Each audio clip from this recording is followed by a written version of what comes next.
You're listening to the Joel Martin Mastery Podcast, your source of music news, stories, and 2-hour deep dive interviews with bands that have sold over 150 million albums. If you've been enjoying the podcast, please take a moment to subscribe, like, comment, and share. Now let's dive in to today's episode. Welcome to the Joel Martin Mastery Podcast. Thank you for joining us. We really appreciate it. We are joined by a very special guest. He's achieved a level of mastery as the drummer for the multi-platinum selling and Grammy-nominated band Sum 41.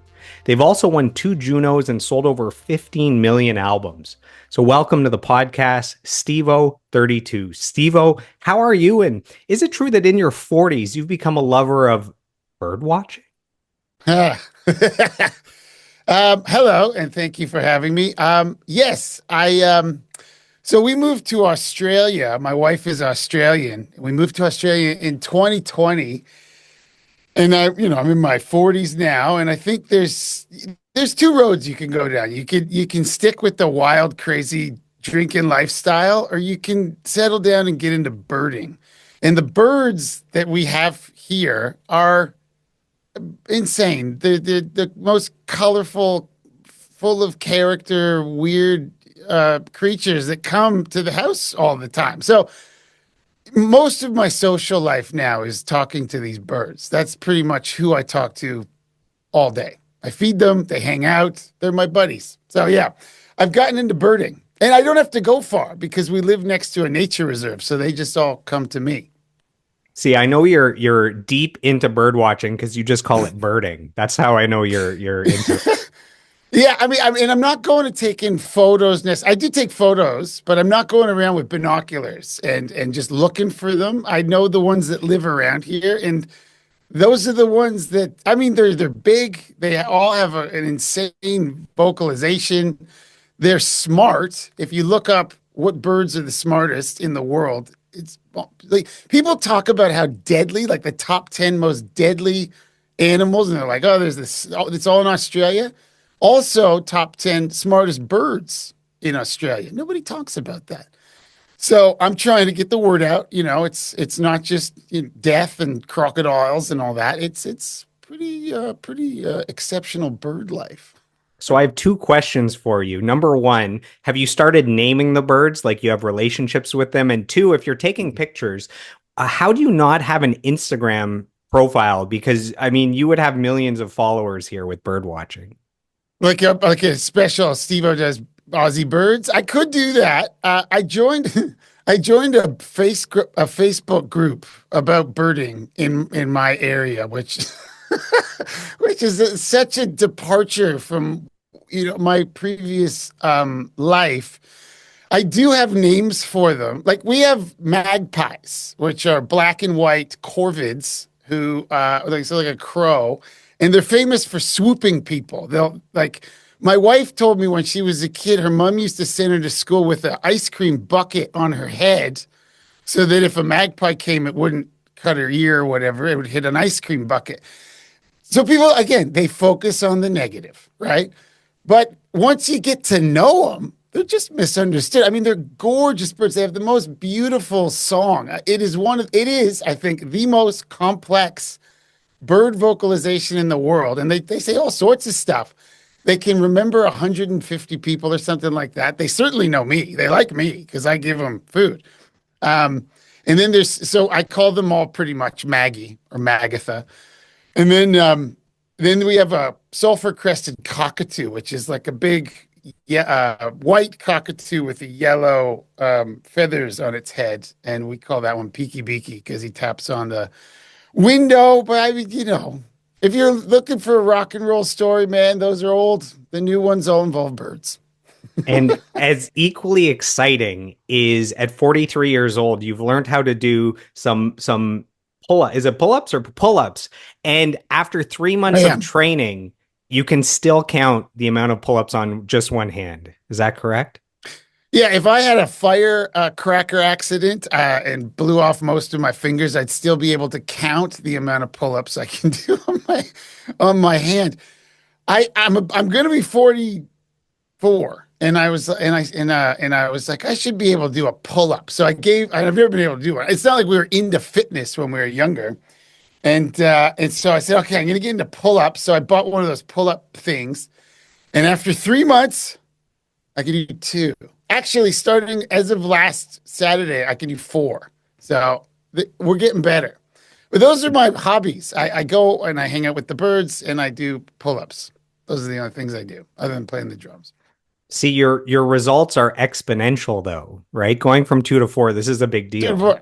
Yeah, I mean, 8, 6, we're 12. We're gonna go. It's gonna explode. I think if I can do, 5, that would be good. That's the goal. I like reasonable. I like, you know, attainable goals. It's a better way to go through life if you just incremental instead of being like, I need to do 20. I used to think that way. Like, I want to do the best right now. Like with the drums, I'd be like, I want to play really fast right now. And you muscle your way through it and you end up hurting yourself. So it's better to just take your time, which is something that comes with age, I think. So you've mentioned that you're in Australia. I wanted to bring up the fact that right now it's 8 o'clock on Tuesday night for me, and for you it's Wednesday morning at 10 a.m. You're in the future, man. So Yeah. do you have any advice for me back here on a Tuesday, like stock options, sporting results, anything you can help me with here from the future? No, I just the future. Like every day this year, it's just progressively getting worse. So the news today is going to be worse than the news yesterday. So Brace we hear it yourself. first. Yeah, brace yourself. It's a dumpster fire. It's not getting any better. But you know what? But here's the thing.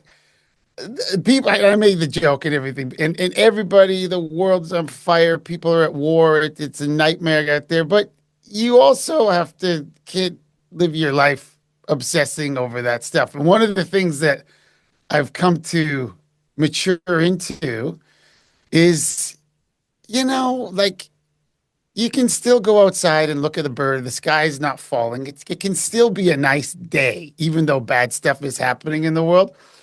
And so that's how I try to be generally, because otherwise you're constantly on social media. We're being bombarded with most awful things, and it's driving everybody crazy. So acknowledge it's happening, but you don't have to allow it to be the worst thing all the time, 24 hours a day, constantly in the rage bait sequence, which is not healthy. Go look at a bird. The bird is he's all right. He's living a good life. If you take anything away from this 2 hour interview, it's to go watch the birds. Go watch a bird. Just go sit. It's better than Prozac. You just go for a walk and look at a bird. You'll be fine. So we're going to do a full 2 hour deep dive interview. We're going to cover your life, your career, your discography. So people look at you today and they see this rock star drummer. I mean, the original drummer in a band that sold millions of albums, one of the most beloved Canadian bands of all time. But man, you had a journey to get to where you are today. So I want to go all the way back to the beginning. Where did this love of music come from? And is there an earliest musical memory that jumps out at you? The earliest sort of musical memory that I have would be in Canada, in Toronto. There was a radio station called CHFI FM 98, and every Saturday, I think it was Saturday, they would have oldies. It was like Saturday night oldies. And so my parents didn't really listen to the radio other than that. My mom would have it in the car. But every Saturday, while they're making dinner and stuff, they'd be playing all the oldies, like golden oldies, Everly Brothers, Motown, all that stuff. And I just remember being into that when I was young. And I still listen. I love Motown and soul music and stuff. And my son's decided he wanted to he decided he wanted to get into vinyl. So, which I discouraged, but he did it anyway, because I don't want a bunch of crap everywhere, but he wanted it.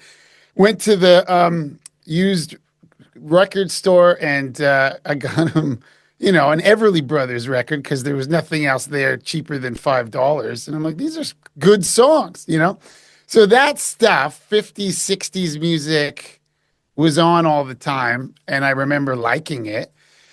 And my dad's a guitar player. My mom is, I mean, my sister aren't musicians, but they're very musical people that like to dance. They like, musicals and things like that. And so we were always in a family in a house where there was music around.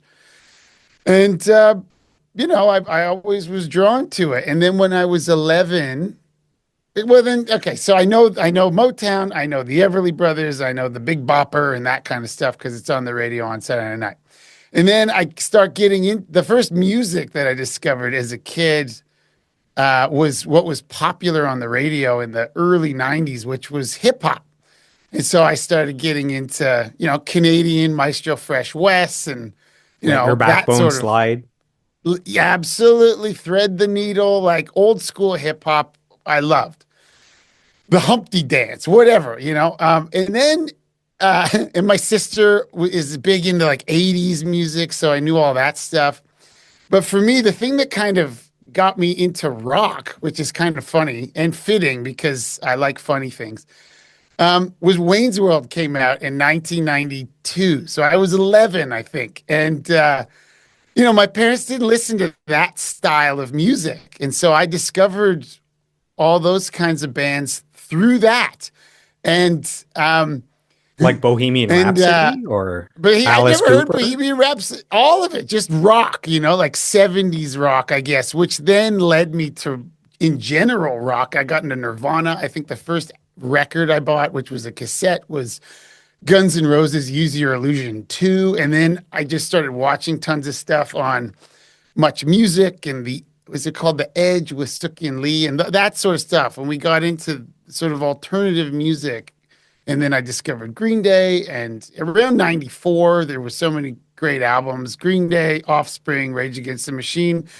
And I kind of got into it that way. I started playing the drums when I was 12, maybe 11. I can't remember. It was pretty soon after I got into it. And then I just stuck with the drums. Like I joined bands, and that's what we did. We weren't sporty people. So I can't do a pull up. And then, well, I can do four now.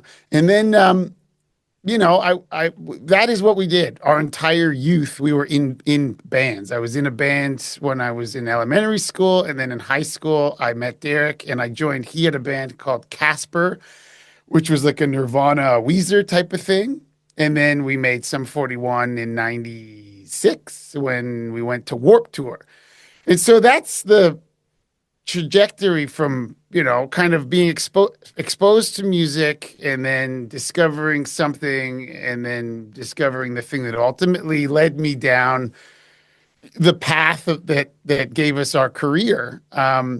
So it's just always been something that I've liked. It's awesome. It's this weird, like I'm always curious about why do we like music? Where does it come from? And you look up what an anthropologist says or whatever, and they're like, well, it's maybe just an accident of evolution. It's a fantastic accident, because it's like the same thing. I did stand up comedy for a minute. I wanted to try it. And one of the things about that is it takes a minute to, like, you can start pretty quick. Like, George Carlin would come out and just make a crazy joke right away and everybody would die laughing. But often they come out and they sort of set the stage and work their way into it. They get the crowd sort of in the right emotional position to start laughing at the craziest stuff and so on. Takes a second, but you could be walking down the grocery store completely oblivious to whatever, and there's a song in the background that immediately can punch you in the stomach and make you want to cry over the produce aisle.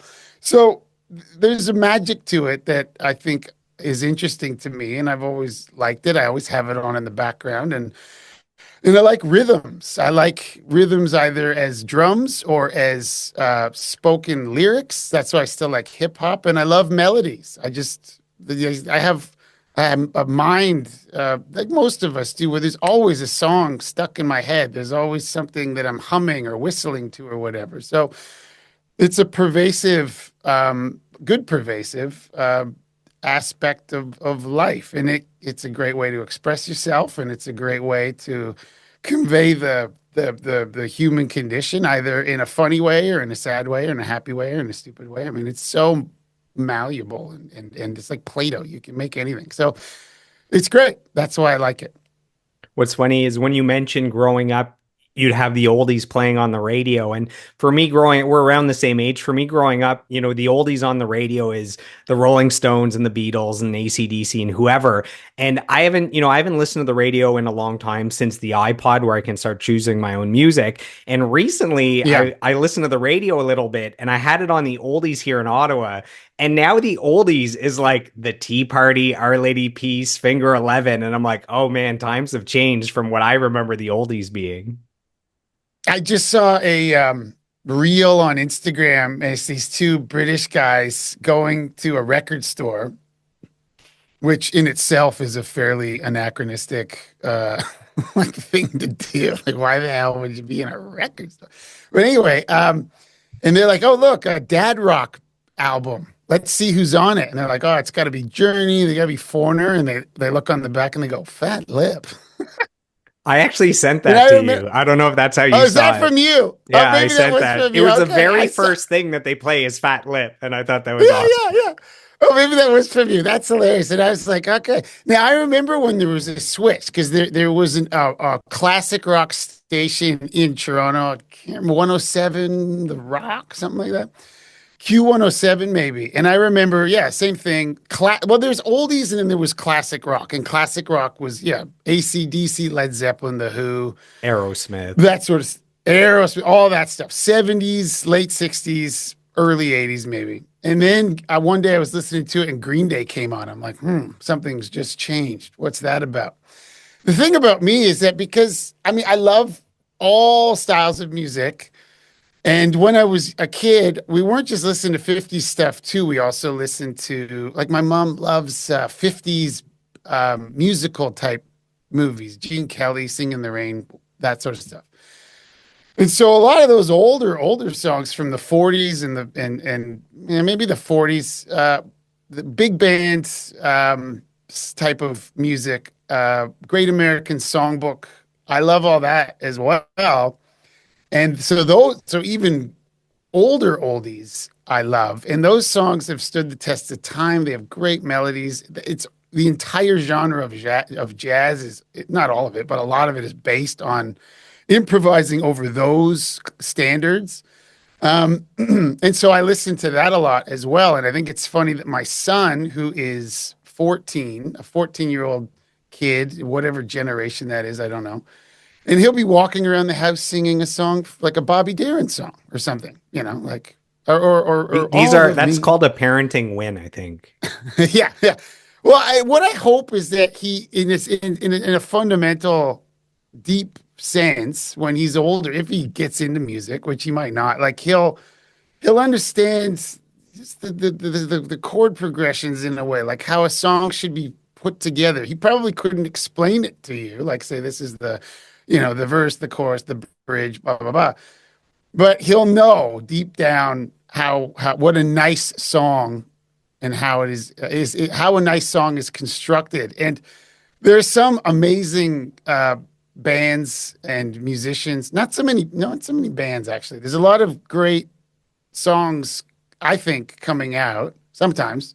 There's a lot of bad ones too, where you're like, this isn't even a song. Like this is there's no chorus, there's no lyrics essentially. I mean, But this when is just that beat garbage. But drops, just undeniable. well, yeah, and it's like and or the what's the one beat that keeps coming up all the time? Because my wife likes to listen to that one guy, Bad Bunny. Is that his name?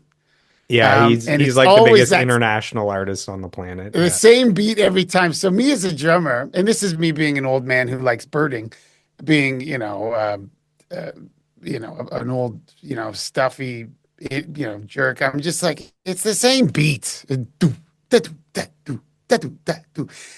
And for me, like Latin rhythms are so awesome. Like if you see a drummer who can play those Latin rhythms or Afro-Cuban rhythms, that is the hardest stuff to play, some of the hardest stuff to play, and it's all amazing.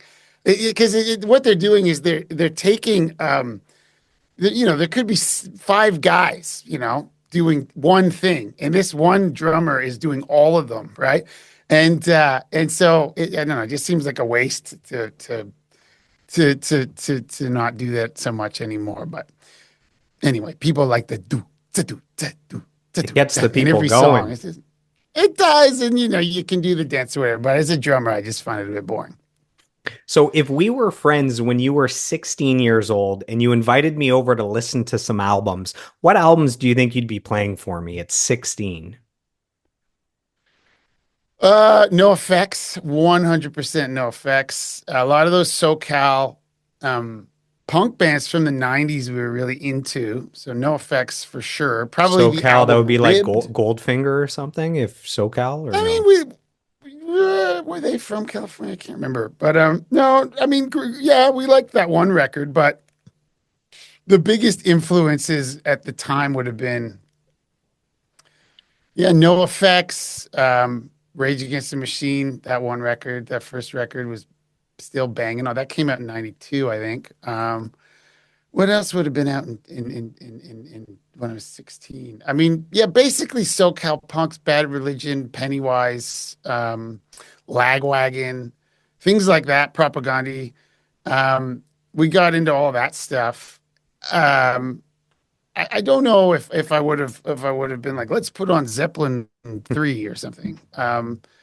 But I knew those records. We just didn't have them. We had whatever CD collection. Oh, Iron Maiden, that was the other thing. I mean, we discovered 80s metal sort of by accident. We were we were into skateboarding. I wasn't very good at skateboarding, but I liked the skateboarding videos because they had cool music in them.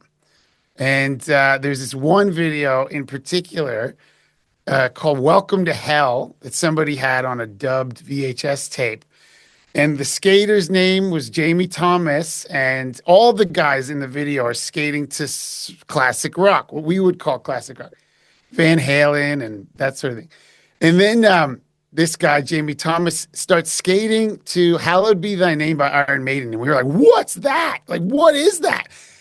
And this is when Iron Maiden kind of, had a dip in popularity. They weren't really being played on the radio anymore. They weren't playing them on much music anymore. We didn't know anybody who was into that sort of thing. And so we we found a way to get a mixtape or whatever and got super into that. And that became a huge influence in a way as well. Sort of as a little serendipitous, discovery of this band. I mean, now I think it's awesome. They're huge, and the internet has allowed people to discover stuff that, maybe before when there were all these gatekeepers and stuff in record labels, those people lose interest and radio people and MTV people and stuff are like, oh, that we're not into that anymore. And even though the music is still awesome, even though there's still a huge fan base, it's harder to get stuff out without something like the internet, which is a great leveler of anybody can put out whatever, and the audience will discover it if it's good or not. Sometimes they discover it when it's very, very bad and it becomes a surprise hit just for being bad. That happens all the time. But so we were in all that stuff, Metallica, but punk, 80s metal. We still loved hip hop, and that's what we were into at the time. Do you remember the first concert you ever attended?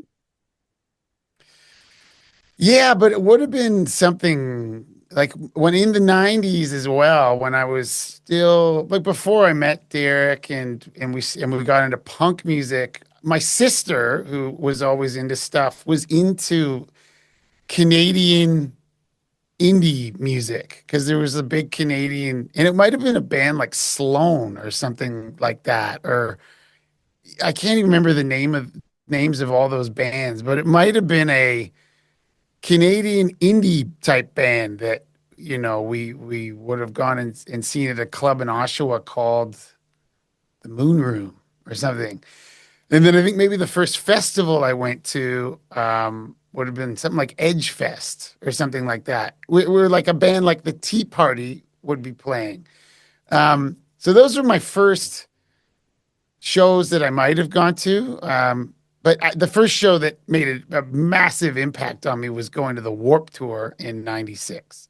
So the Warp Tour started in '95. We went the second year in '96, and we started Sum 41 after that. We got into No Effects and all those bands, and then went to go see them, and then we're like, we gotta do a band like this. This is because the band we were into before.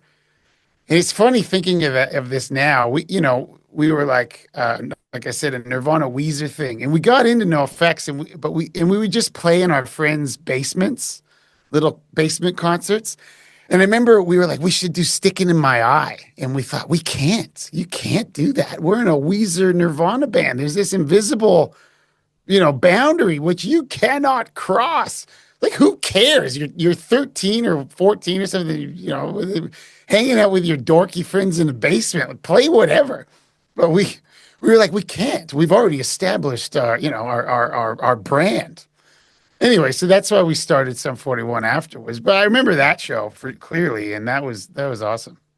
So let's dive into Sum 41. So you've mentioned you meet Derek around 1994. You guys go to high school together.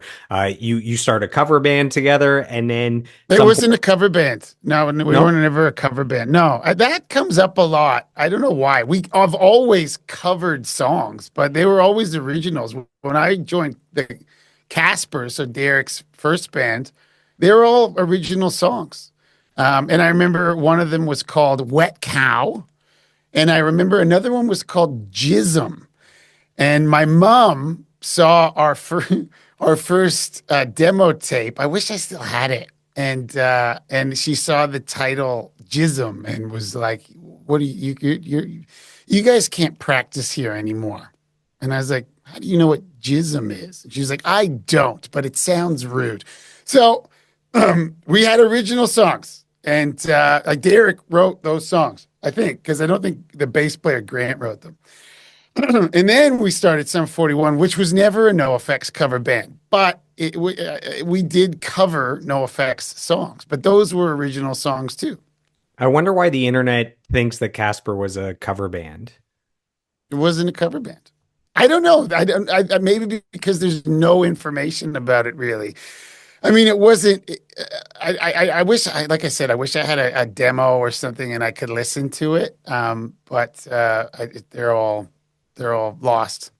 So besides Derek, how do you meet the other members that would become the core of Sum 41? They all. We all just went to high school together, and we were all in different bands, but we would all hang out together. So Derek and I were in Sum 41. Dave was in a band called 747, which was a Rage Against the Machine cover band.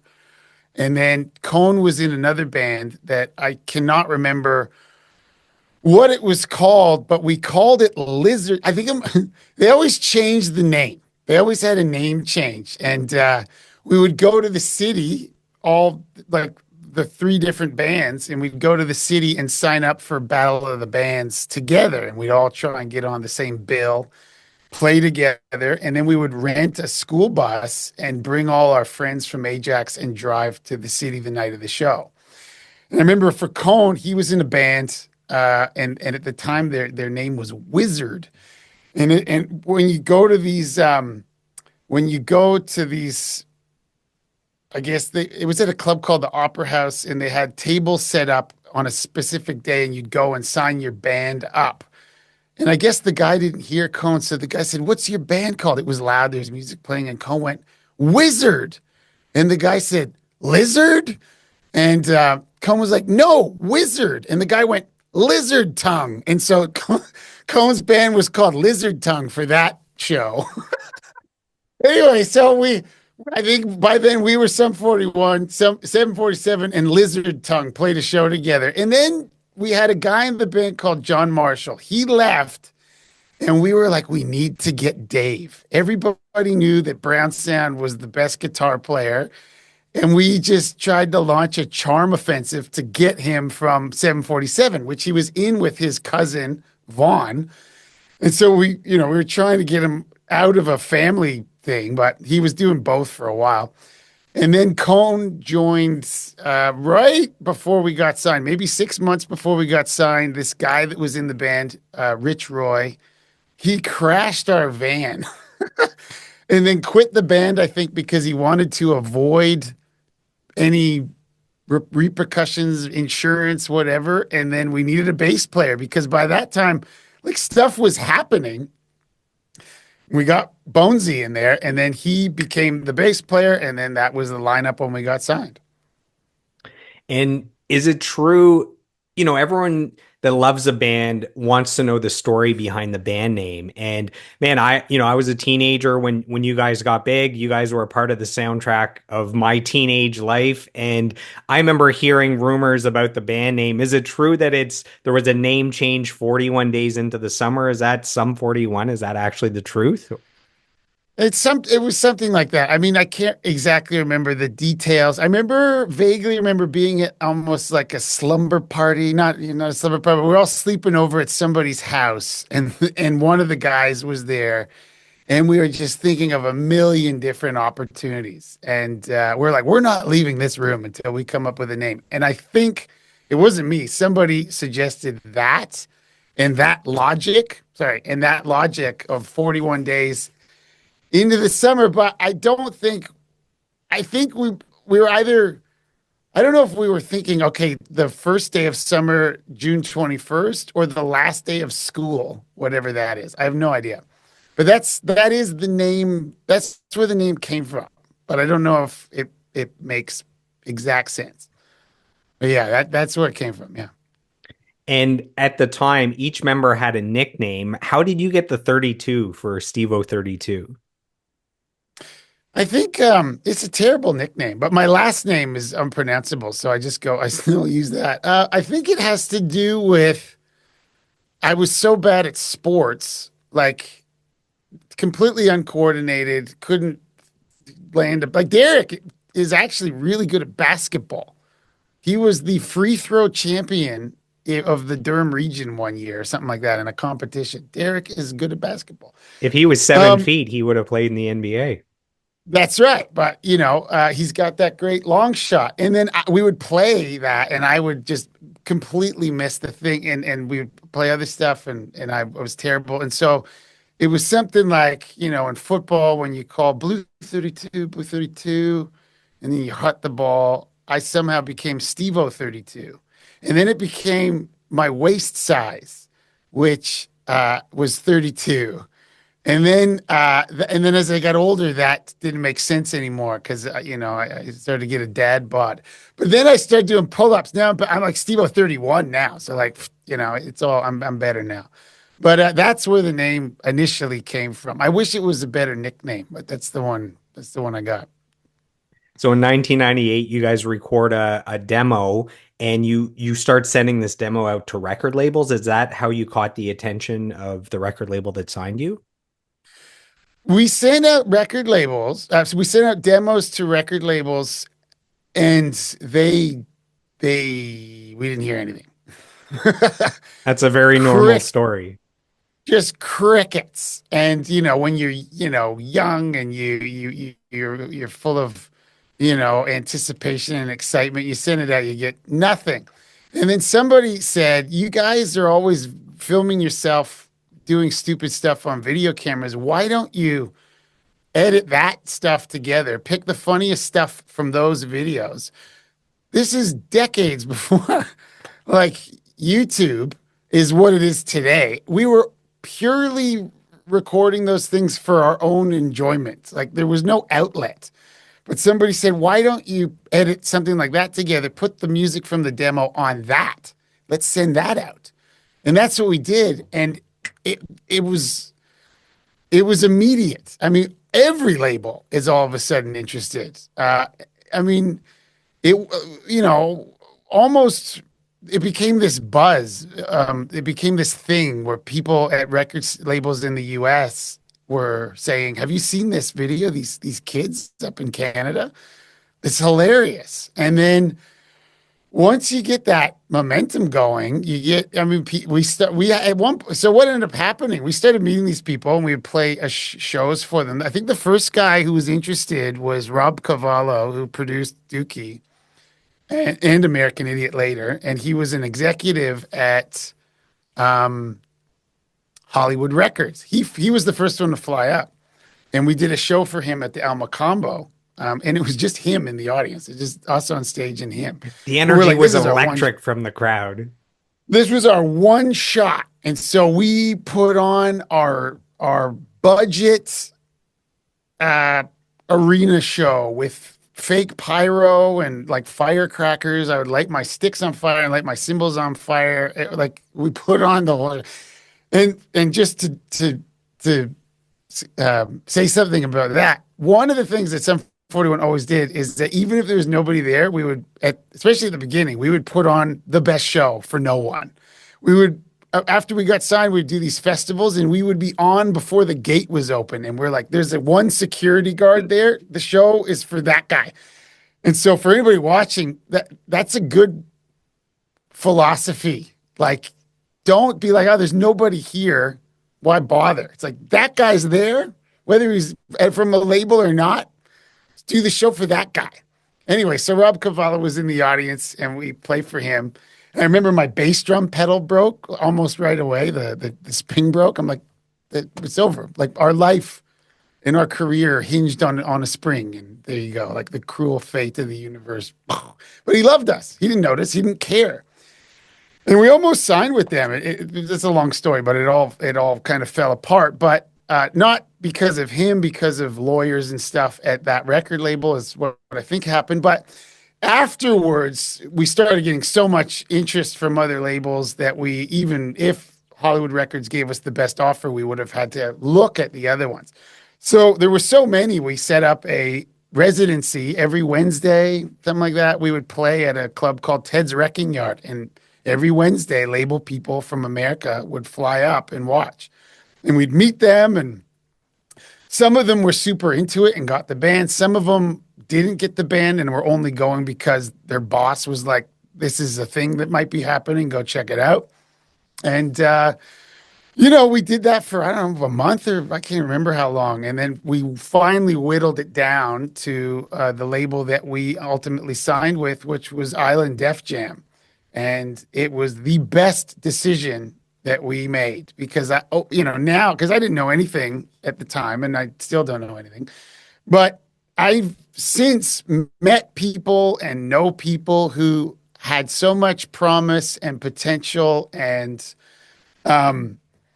it's just a slam dunk, but they signed to the wrong label and it just didn't go because the label didn't know how to market it, or even more nefarious in a way. The label secretly had another artist that they'd already invested a ton of money in. They knew this new potential artist might be a challenge.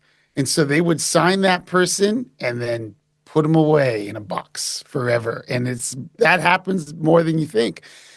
So fortunately for us, we signed, my throat's getting dry. Fortunately for us, we signed with the right label. Isn't it kind of funny that you sent the same music to all these labels and they're not interested, but then they get a visual with it with this edited footage? And do you think it's just because now with the visual, they see that there's energy there, there's a chemistry there, that there's something maybe they can put their finger on a little easier? Yeah, 100%. Because I don't think in the music business, you're always selling music, right? I think in the music business, you're using music to sell a personality that's marketable, right? And so if you just hear songs, it's really hard to say, okay, I can envision this. But if you see this interaction between the guys and it just looks like fun and the music has potential, you're like, I can market that. That's something that we can sell as a major label. And that's great. That's the reason why you've got pop stars who are, marketable as a person and their music's shitty. It's because, maybe they don't write very good songs or whatever, but somebody at a label somewhere is like, this person's a star, right? And so for us, as soon as I'm sure they got 1,000. You would go to these guys' offices because we would fly to New York or LA and meet them at their offices. And you'd go in the office and they would be sitting behind a mountain of CDs and cassettes.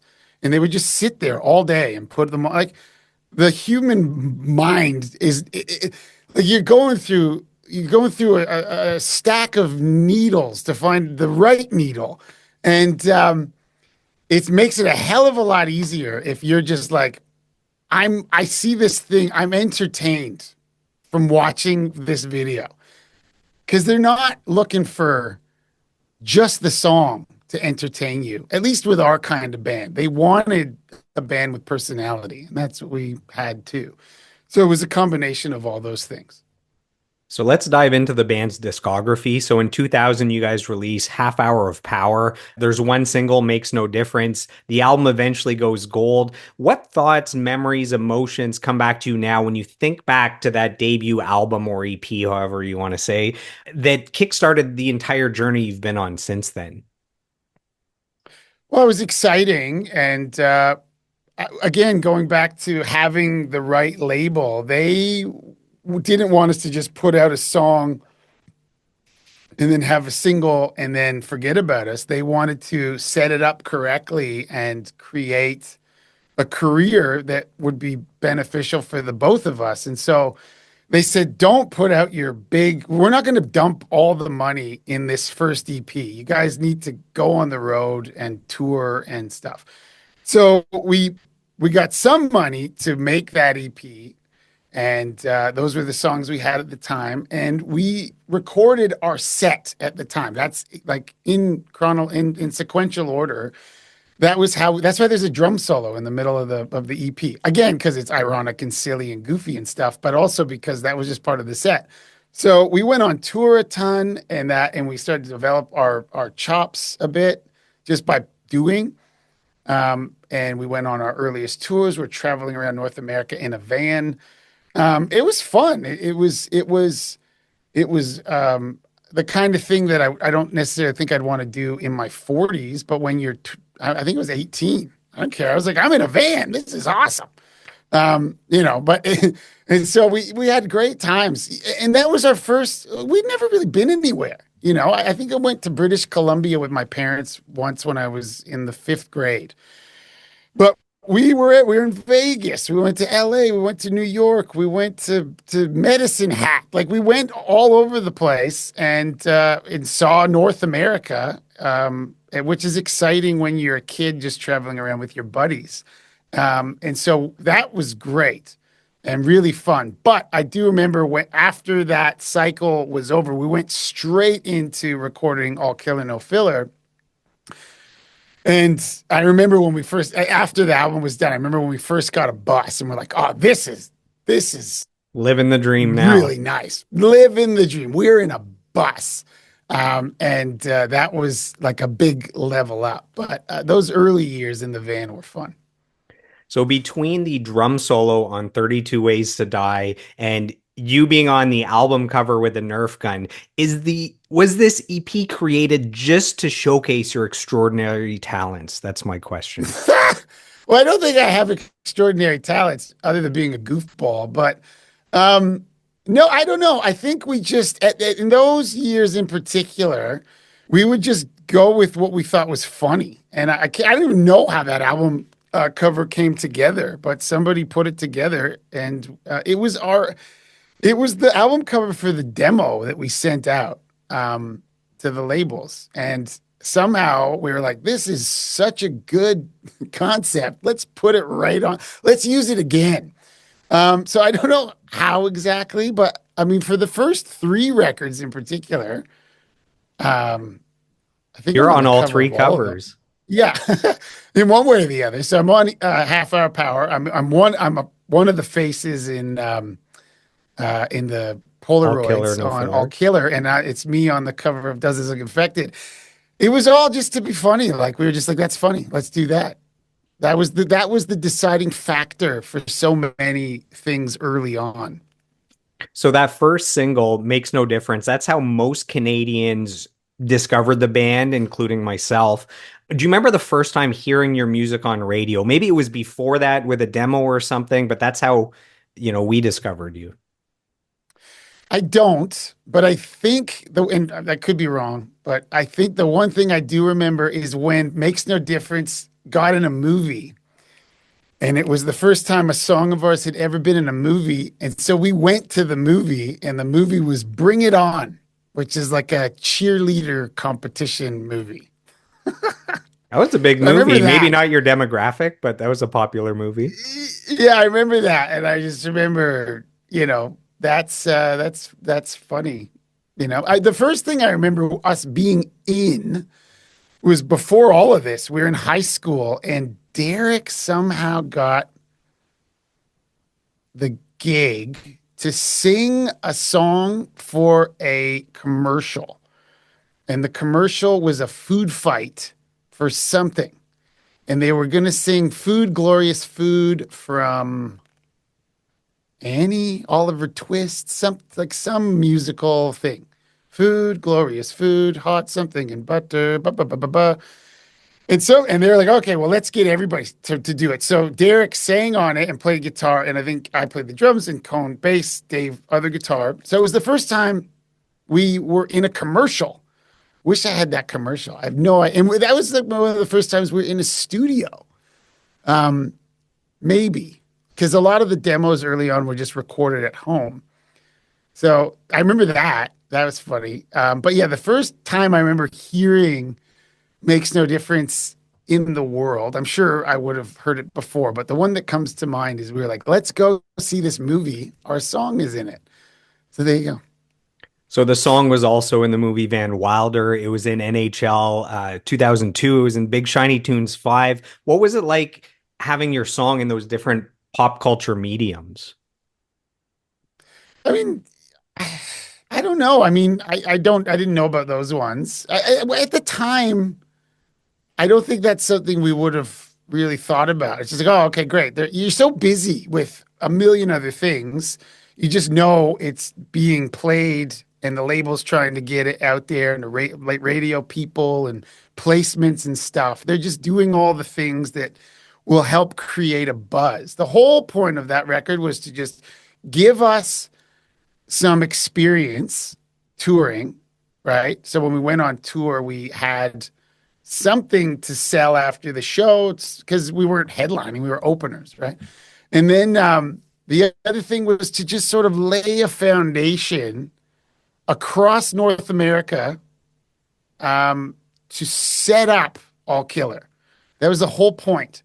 And so the label had a long-term plan that that's why we signed with them. We wanted that. We didn't want someone to be like, okay, you got one shot to write a hit right now, and if you screw it up, you're toast. They were like, listen, you're new. Let's come up with a plan and we'll do it right. And that's why I think we picked them. And that's really what Half Hour Power was. And when you finished writing and recording that song, Makes No Difference, did you know you had something special, or did you just think, oh, it's just one of the songs on that EP?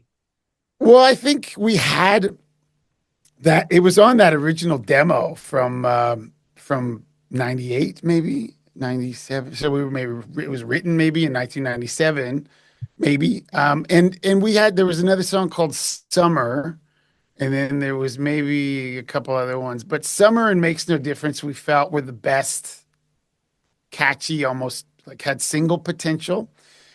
And so that's probably why we picked Makes No Difference. We just had those two options. We recorded both of them and we said, okay, let's go with Makes No Difference. That sounds the most like a radio single. And so we just picked it and ran with that one. It got, decent play it did okay in Canada. I'm not sure if it was played much in the States, but it didn't matter. The point was just so when the next album came out, people were like, I've never heard of this band before. They're like, oh yeah, kind of those are those kids, right? That was the whole point. I found a memorable review of the song that I wanted to share with you. So this Please. Oh, it's good. This is from Billboard magazine. They reviewed the song favorably, saying that it neatly walks a line between polished modern rock and a clever turn at accessible adult top 40. Charged up with grimacing guitars and a pace frantic enough to shake the perm loose from the intended audience's girlfriends. So that's from Billboard. I thought you'd find that entertaining. That's surprisingly positive.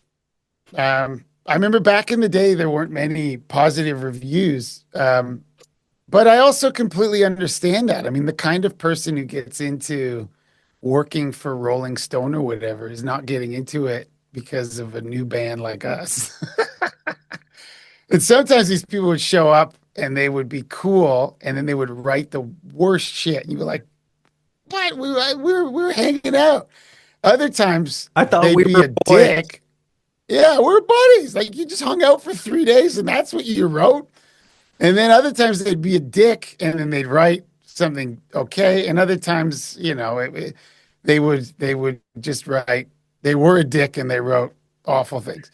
But we didn't care again because it had that self-deprecating approach. We would run with it. Like if you wrote a bad review, we would put it on a t-shirt, right? I mean, it wasn't, and that's another thing. I mean, if you can laugh at yourself, especially in this industry, which is, it's hard to put yourself out there and then just get shit on. But if you can laugh with about it, you can, I think, get through the experience without getting, crushed and spat out. I think your greatest fear as a new band is more dying in obscurity versus negative reviews. It's more like you want Yeah. some kind of a response, good or bad. It's just no response is what you dread. No response is awful, but I know plenty of people who get really upset when they read a bad review. It's like, who cares? It's just like the people who write those reviews are not your audience, right? Like that's what you have to realize. I guess before you needed to do that, Spin Magazine, whatever, like our fans, were they reading that? Like, did they really buy it? Or were they into something else? And now with the internet, you don't need any of that stuff. I'd rather do a podcast than talk to Rolling Stone. Like, I don't know if that person cares, you know? And so, um, yeah, I don't know. We never really took much stock in it, but we would always laugh if we got a bad. I'd rather read it. When you said you had a review, I would have been way happier if it was like 1 star. That's way funnier. Ah, That's funny. So you guys had two music videos for that single. One was kind of the home footage that was edited, and then you had like a polished one where you guys have a house party and DMX shows up in this music video. And I'm gonna ask you about that in a second, but real quick, when I was at Metalworks, I was giving a middle-aged white woman and her daughter a tour of the studios, and we get to the DMX poster who had recorded at least one album at Metalworks, and I'm telling them about DMX and the album and all that, and the lady was like, "Oh no, I know a lot about DMX." I'm thinking like, "Oh, that's not the right demographic," and she goes, "Oh yeah, I'm DMX's manager," and I'm like, "Oh man, I was just hyping DMX to DMX's manager." So I thought that was funny. Do you have anything you can share about the experience of having DMX show up in that music video? I did like a history of that on my YouTube. But so we got, small budget and probably video fact money because we were on a Canadian independent. In Canada, we were on an independent and we were on Universal Music everywhere else. So we do the video and it's just a house party kind of video, which is a fairly, I mean, it's been done a million times, but that's what we did. And somebody at the label, because we were on Island Def Jam, they were two sides of the same label. And someone said, "Wouldn't it be funny if DMX showed up in the video?" And we were like, "That would be funny, but how do you get DMX in a music video?" He said, "This is how you do it. We'll give him $30,000 cash in a briefcase and a bag of weed, and then he'll drive in on a forerunner or four-wheeler, one of those off-roading things, and he can keep that." We were like, "That's what you want to do?" They're like, "Yeah, it'd be great." Okay, so DMX, I think he was already in Canada.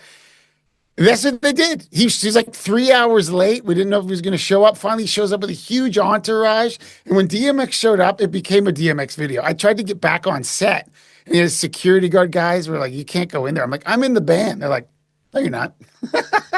Anyway, so he's in the video for 2 seconds, and then that was it. He drives in And through the hole that the car made, I think, right? he drives in, and afterwards, we wanted to get a photo with him, and we're all sitting on a car, and the director of the video said he'd take the photo. And we're all smiling, and DMX was like, "No smiling. You are not allowed to smile." And so we all had to look hard for DMX, which is not easy for us, especially in 2000. That was when we met him. That's the only time we met him.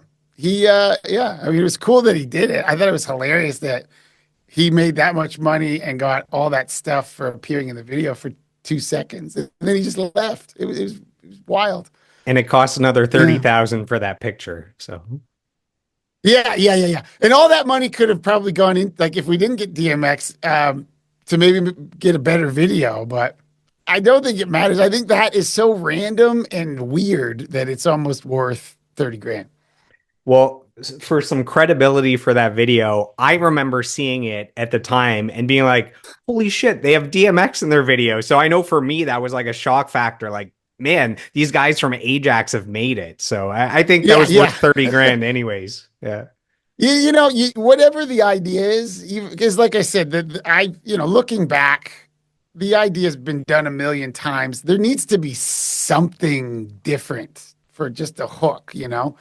And I guess at the time, the best idea that someone came up with was, yeah, DMX in the video. It's just random enough that people are still talking about it 20 years later, 25 years later. But because otherwise we wouldn't be talking about it at all. That's really the only funny, like the car going through the wall of the house was supposed to be like, that's crazy. But because nobody talks about that. That's not the crazy part. That would have been, that has been and would have been completely forgotten. The DMX. real car crash That's is the hook. DMX attending. Yeah. Yeah. Yeah. So Yeah. I want to take you down a trip down memory lane here. So when I was 15, I went to one of my first music festivals. This was August 13th, 2000. And I'm 15 years old and I go to the most incredible festival on planet Earth. And I'm going to share a picture here that is going to take you down memory lane. And here it is. So Summersault 2000, Our Lady Peace's tour, they handpicked all the bands that they wanted to tour with. And the opening band was Sum 41. And this is 2 months after you guys released your EP, Half Hour of Power. And I remember being 15 and I was excited. This new band, Sum 41, Makes No Difference, had just gone on the radio. And you guys went on and it was awesome. And look at this lineup. This holds up so well. Smashing Pumpkins, Our Lady Peace, Foo Fighters, A Perfect Circle, Deftones, Treble Charger, Catherine Wheel, Eve 6, Finger 11, Sum 41. I mean, hasn't this aged like a fine wine? That's a funny one. I vaguely remember that show, and those tours, but yeah, I mean, that would have been pretty early on, actually. So how was the show? How did we do? Was anybody there? It was awesome, but yeah, those, you guys were on at like 1 o'clock in the afternoon. Yeah. yeah, that might have been one of those shows where we were playing as they opened the gates, and nobody was rushing. Oh yeah, you got like 5 songs. Yeah. Yeah, but Foo Fighters, they're not bad for your first, festival. One thing that I found made you guys stand out as a band, what made you guys stand out from other punk bands or pop punk bands was your love of heavy metal, which came through even early on in your career with the demo and the EP. Did you guys love equally both of those genres, punk and metal? And did you know from the start that your sound would be an amalgamation of those two genres? Well, like I said, we kind of discovered the punk stuff, the metal stuff, sort of by accident. But I mean, I don't know how we discovered the punk stuff either.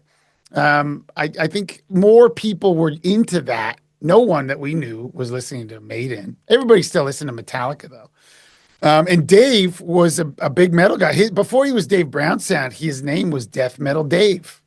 And that even though I don't think it was strictly death metal, but he was the metal guy. And yeah, I don't know if I think at the time we were more 90s punk kids in the sense that it was very specifically those SoCal Fat Records, Epitaph type of bands.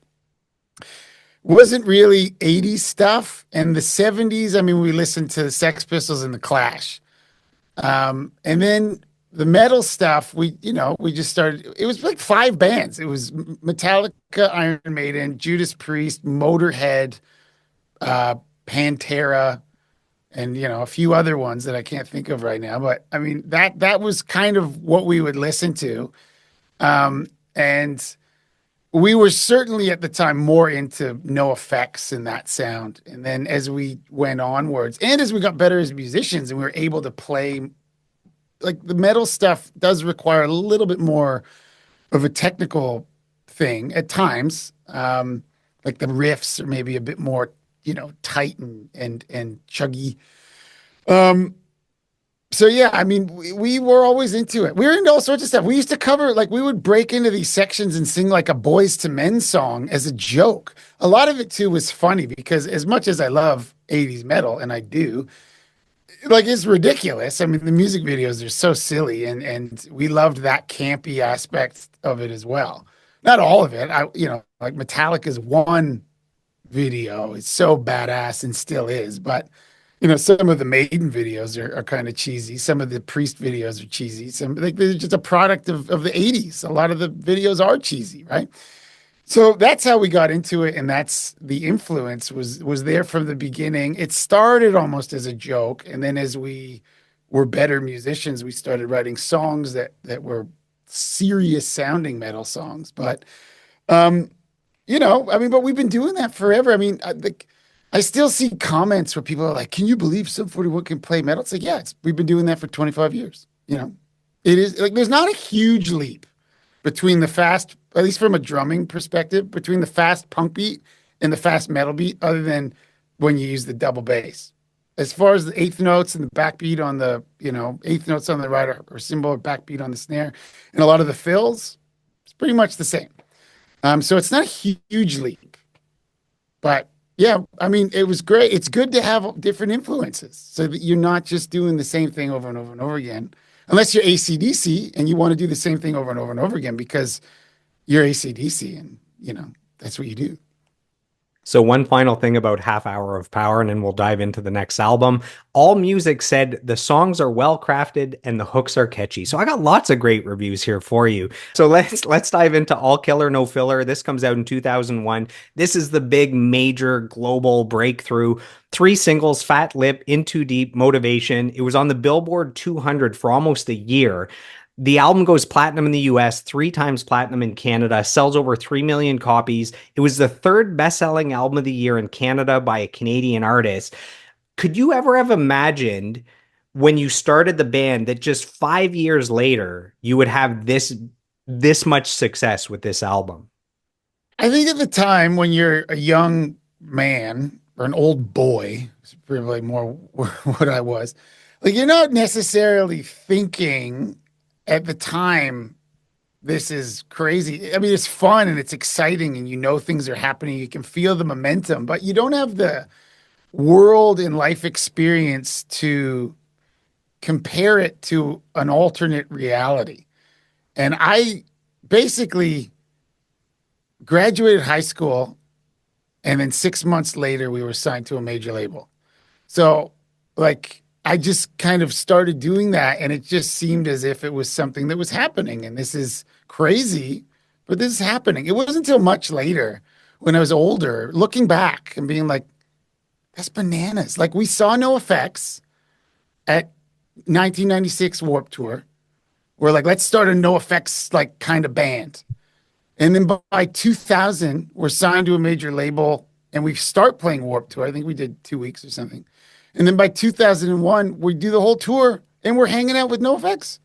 Like, that time window is 4 years or something. Like it was really compressed, but it seemed normal at the time. It wasn't until I got older and I started looking back and going like, that's actually kind of crazy that that happened. The amount of things that need to go right that are beyond your control. You could have the songs, you could have the personality, you could have the chops on your instrument, all that. You could have a great recording and a good record. But especially at the time, when I kept saying this a couple of times now, there was no outlet like the internet where you could just upload it to YouTube and people find it. And several artists that we have now have started that way. I think Billie Eilish, massive. She was like posted stuff on YouTube, was discovered that way. So, but at the time, you needed label people and you needed radio people and you needed all these other things to click in like a domino.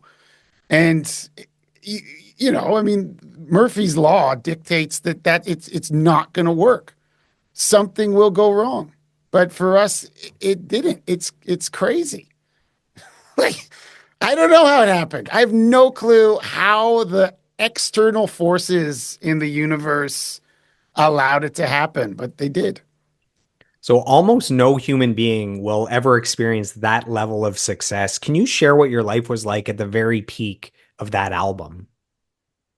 I mean, I don't think anybody would look at that and go, that is a David Lee Roth equivalent of rock stardom. We weren't driving around in a Rolls Royce full of strippers. Like it wasn't like that. We were a bunch of dudes on a bus. And I think at the time we were like, we're on a bus. This is awesome. If I go on a bus at 43, I'm like, it smells like farts in here. Like your perspective changes. I mean, the thing that was exciting wasn't so much like we're making a ton of money or any of that. And there were times, especially after Into Deep came out, where we were just getting checks. It was like, this is great. But the thing that was exciting is just dashing around the world.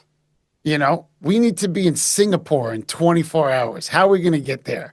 The day after, we need to be in Amsterdam. I got to see the world many times over, and it was paid for by, like by the band was funding it. The label was funding it. I was getting paid to do it. We were headlining shows. So people are coming to see you and they're excited to meet you. That was the best part. Like the exposure to the world. It was cool. And being able, like to be in Tokyo and kind of know how to get around when you're a kid from Ajax. And for the longest time, our universe was that big. And then it expanded across the globe. That is a unique experience that few people get to have, and I feel really lucky to have been able to do that. That was the best part for me. Like that lifestyle is fun. Do you remember receiving the news that the album had gone gold, then platinum, then multi-platinum? No, we must have gone to the label in New York and they would have presented us with the gold. I have the gold records. The gold record, I think, is at my nephew's house in Canada. The platinum record is somewhere in this room. And like the 3 platinum record is at my other nephew's house. And yeah, I don't remember receiving those. I definitely don't remember receiving the 3 platinum one. That would have came later. There would have been a little, delivery at the label in New York, and and then you go, "This is awesome." I remember we were really picky though because, the gold record is what you think in your head, a gold record, but people don't play records anymore. And so I remember they gave us a gold CD, and we were like, I don't want that. I want the record. So the label, to their credit, gave us a gold record. Here's the thing about gold records, and I think we discovered this at Metalworks. If you take one of them off out of the frame and you flip it over, it's just a spray painted record. I think we did that, and it was like UB40 or something on the other side. Like not even the band's record. They just have a stock of Like they go to Salvation Army or something and get, Yeah, this can be a a cheap. coaster or it can be a gold plaque for somebody. Yeah, yeah. Like you get a Herb Alpert record, and one side of it needs to become gold now. So that's a record that's gone, I don't know, probably 10 billion. I don't even know how many albums Herb Alpert has sold. I was telling my son when he was getting into vinyl, I said, you can go to any record store in the world, like not a record store, like a Goodwill, Salvation Army, St. Vincent de Paul, whatever. There will be a Herb Alpert and the Tijuana Brass Band record for sale. Doesn't matter where you are. That guy sold a lot of records. If you're into books, the equivalent is if you go to any Salvation Army or used store, there's 1,000 copies of the Da Vinci Code. That's like the Yeah. equivalent. Yeah. Yeah, and I'm not into those kinds of books, so I haven't read that one. But yeah, that one, and what's that other one? The Shades of Grey book, I'm sure is in there. Like these Yeah. fad books that come around. But Twilight and Harry anyway, yeah, Potter. Yeah. yeah, Twilight, the pulp stuff. Anyway, so I don't really remember exactly getting the records. The thing I remember about that record in particular is working with the producer Jerry Finn, who produced Blink, Enema of the State, and Take Off Your Pants and Jacket, and a couple more. He was the engineer on Dookie. He produced Rancid Out Come the Wolves, which was another of our favorite records. And we picked him. Like he said he would do it. We picked him, and he was just a great guy. We really loved him, and he was really fun to work. Like hilarious. I like funny people. He's funny. He was funny. He passed away, unfortunately, very young. But we loved Jerry, and that experience working with him was awesome.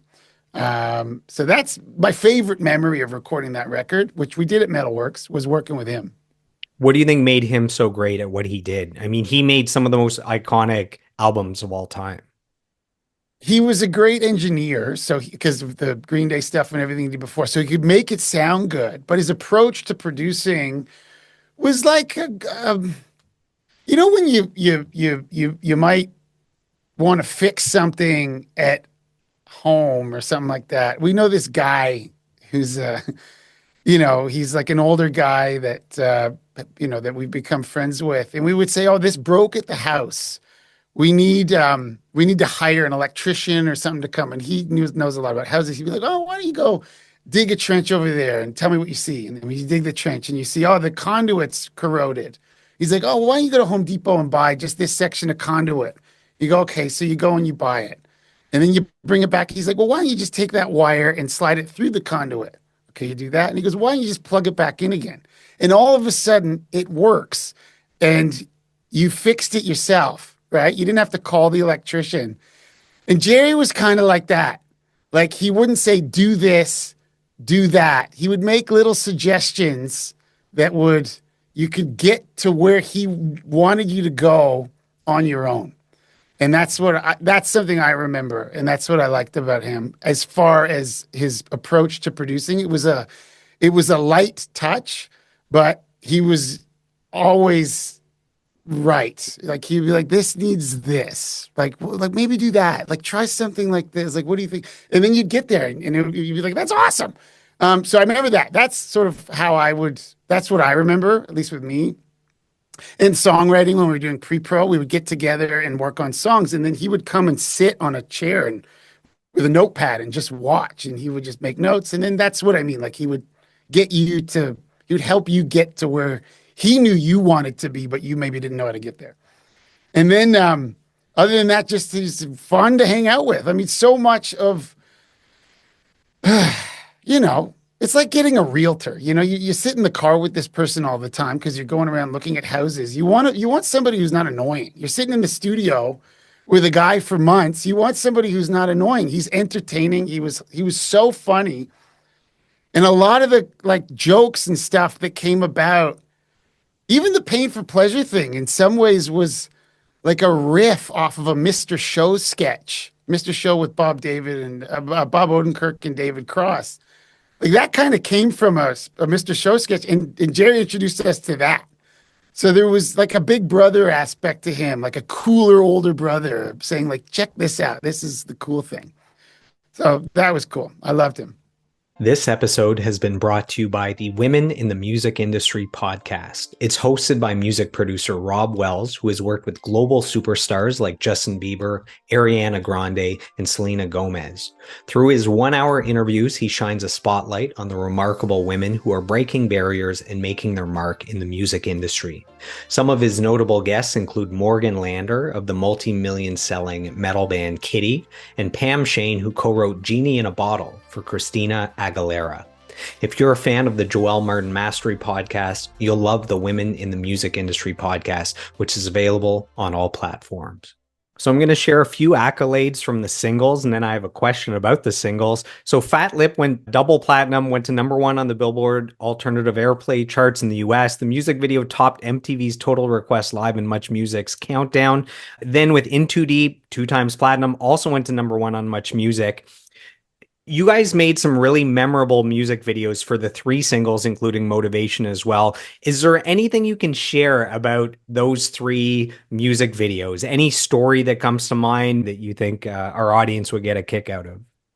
Well, looking back, I would say for me, one of the things I'm most proud of, at least just for my involvement in the band, were those early videos.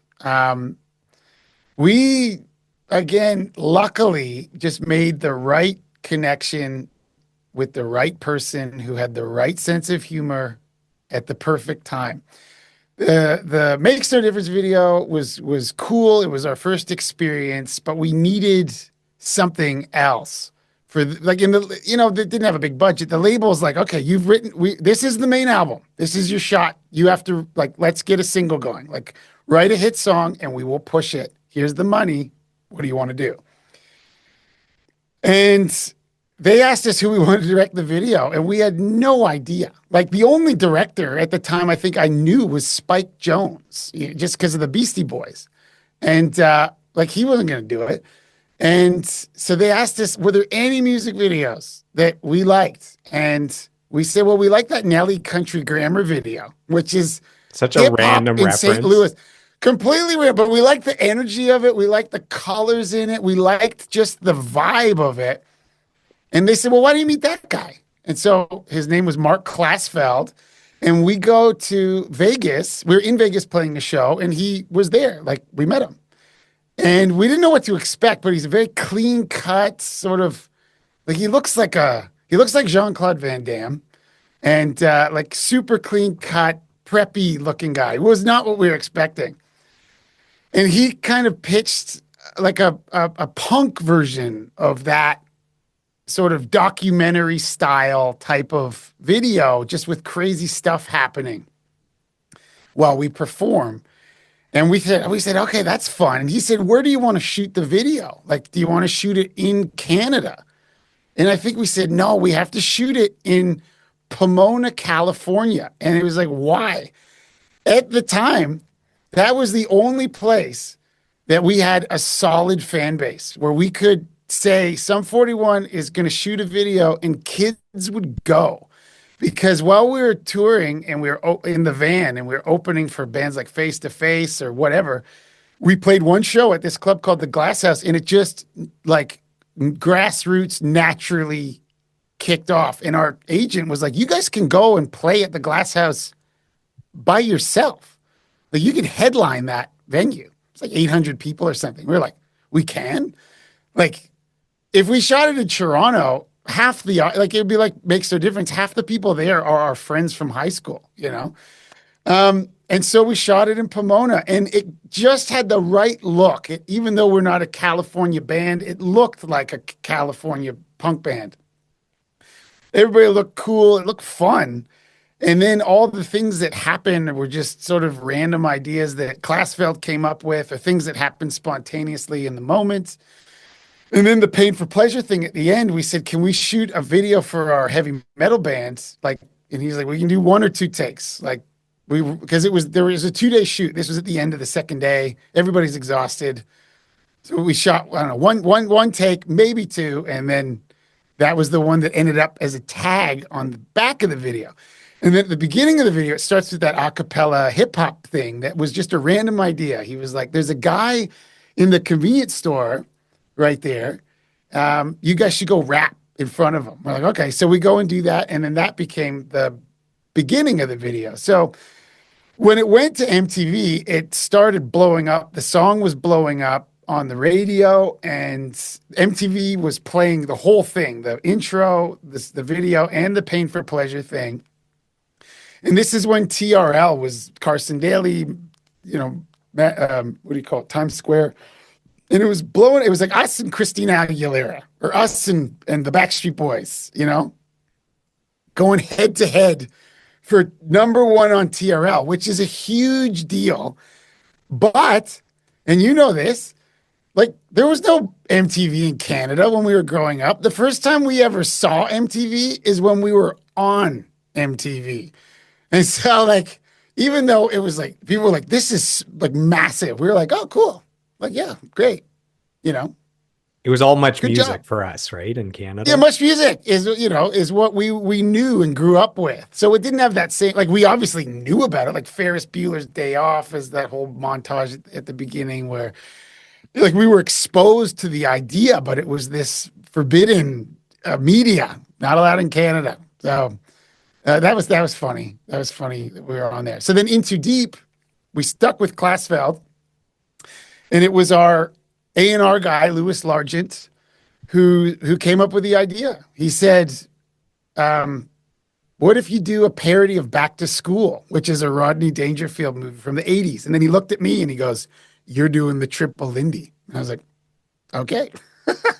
And even though In Too Deep isn't my favorite song, like now I recognize it's a very well constructed song.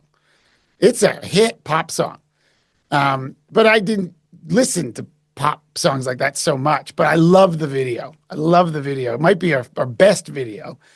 But again, that relationship with Klassfeld and his ability to get the jokes, and he's funny, and the references in there, Slash coming out of the water and the Estranged video, and we have Dave do that out of the pool. I mean, it's got some great moments. And it just looks like fun. It really captures the early 2000s sort of pop punk scene. Like it's bright and sunny and light and funny. Whereas the origin of punk is dark and gritty and angry. It's just such a contrast. But the video was hilarious, and it is still a classic and holds up. And I would argue that song, there are certain songs that I think might not have had the same lasting power if the video wasn't as good. Because if a kid discovering Sum 41 now, who's 13 or something, goes on YouTube and watches that video, it's not like they're watching an older video from the 80s or something where you go, this doesn't look like, it still looks current. It still looks like it could have been made now, which I think will help give the song a lasting life, and it still captures the whole feeling and vibe of the whole thing. And so the next video was Motivation. what's it called? Motivation. That video we switched to a different director. That was Joseph Kahn, who directed all the Limp Bizkit videos and stuff. And that was not my favorite video. I got to do a video on my YouTube about that one. I mean, it was just a performance video. It's cool. It's energetic, but like I said, it didn't have that hook. Like it didn't have that something that made it a classic, in my opinion. Whereas there's 5 videos, in my opinion, that are just classics, and you can look back and they'll go toe to toe with any other video, and people can watch it. And even if they don't like the band, they're like, okay, that was pretty good. So In Too Deep is still the band's most popular song on Spotify, 616 million plays, which is an absurd number. Is it true that you wrote Pain for Pleasure in 10 minutes while sitting on the toilet? Is this real? Is this a real thing? Yeah, well, yeah, that was my songwriting contribution. They'd already written. Okay, on the Half Hour Power, there are 2 instrumental Maiden type galloping Maiden songs. And then we were recording another instrumental song for All Killer that, I think I didn't write the music, but we were recording it. And Dave had named it Pain for Pleasure. And as we were listening to it in the control room, sort of the mix, the rough mix, I thought, this is funny if I wrote lyrics. And so I went to the bathroom and just wrote down the first thing that came to mind using Dave's line of Pain for Pleasure. And I came back into the room and just started singing it. I didn't say I've written lyric. I just started singing it because I thought it would be funny. And I wasn't trying to record it. I just was like, this will be hilarious. And then they said, we have to record those lyrics. And I went into the vocal booth, recorded the lyrics. Dave does that really high scream at the end. That's him, because he can do that. And that's how that one came about. So again, it was a spontaneous joke that we ran with because we were like, that's hilarious. Let's put it on there. And then that's the ending of the album. The beginning of the album has an Iron Maiden intro that's like Number of the Beast, which I think is written by, it's not Vincent Price, because that's, he does Thriller. It's something like that. But anyway, we said, let's start the album with something like that. So I wrote a little sort of rhyming poem, I guess, and that is read by Louis Largent, who came up with the In Too Deep concept. Came up with a ton of concepts. Lewis was hilarious. Let me just jump back real quick. While we're doing those showcases at Ted's Wrecking Yard for the labels, we narrowed it down to 2 labels. Can't remember the name of the one label. It was Island Def Jam and not Atlantic, but something like that. Doesn't matter. And we said into the Derek said into the audience, because we had trampolines on the stage and the guys would jump on those. And Derek said, whoever comes up on stage and bounces on the trampoline in this next song, that's the label we're going to sign with. And Lewis walked up, gave everybody the finger, and started bouncing on the trampoline. And the president of the other label was there. And we found out after, he turned to somebody and said, if that guy worked for me, I'd fire him.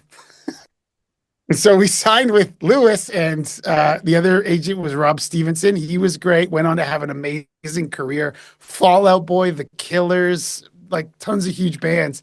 But Lewis, jumped on the trampoline. And I was like, we were like, let's sign with them. And again, can you imagine if we signed with the other label where the mentality of the president was, if you do something like that, I'll fire you? When so much of the stuff we did was ridiculous. The president of the label of Island Def Jam was Leor Cohen, who was Beastie Boys' manager. So he got it. So in support of the album, you guys toured in the US and Canada with Goldfinger, and I reached out to another iconic drummer, and I have some kind words sent in from Goldfinger drummer Darren Pfeiffer. And this is what he has to say. Pfeiffer. He says, me and Steve have been around the world together as Goldfinger and Sum 41 shared many an international stage. So many incredible memories and stories, and lots of mutual love and admiration.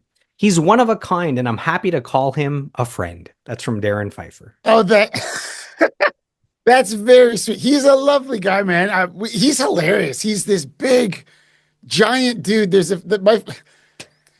I got 2 opinions on this, because in one way I completely don't approve, because Conan O'Brien was my favorite host of a late night talk show. But Goldfinger went on the Conan show, and Darren picked Conan up and held him over his head and then dropped Conan. And I was just like, this is the craziest thing I've ever seen in my life. Needless to say, they never went back. But that's my memory. That's the kind of guy Darren is. So there you go. I can't believe he did that. One final thing about All Killer No Filler, and we'll move on to the next album. I got a little bit of acclaim. So Top40.com ranked the album as the 9th greatest pop punk album of all time. The album was included in Rock Sound's 101 Modern Classics list at number 46. And the album was included at number 11 on Rock Sound's 51 most essential pop punk albums of all time. So let's move on. 2002, you guys released the album Does This Look Infected? Three singles, Still Waiting, The Hell Song, and Over My Head, Better Off Dead. Still Waiting goes platinum, The Hell Song goes gold.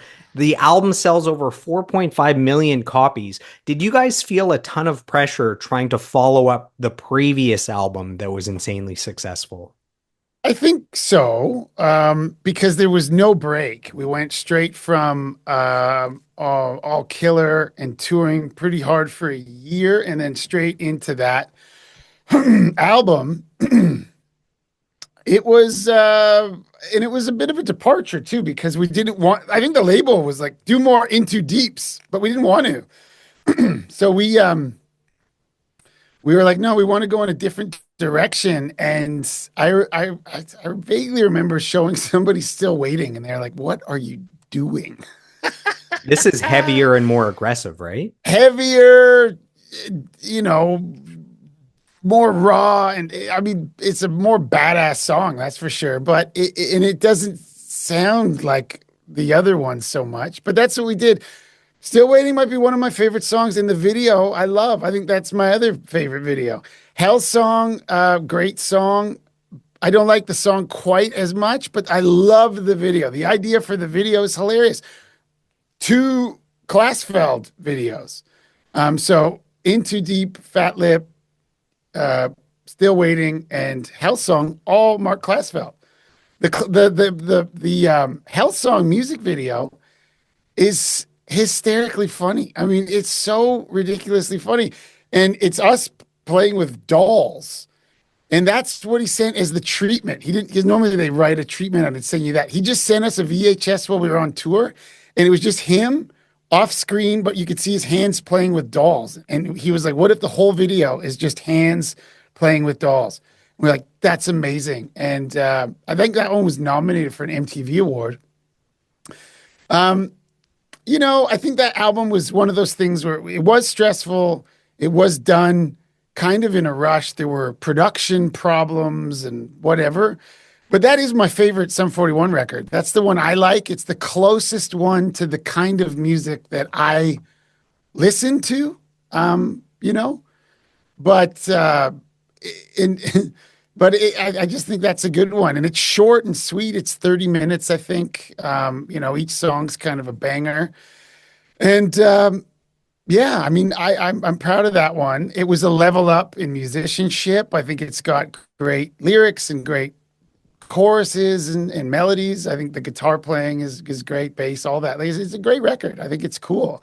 It's not as big or as popular as All Killer, but I don't care. I listened to all of them a few months ago and did a video about that. And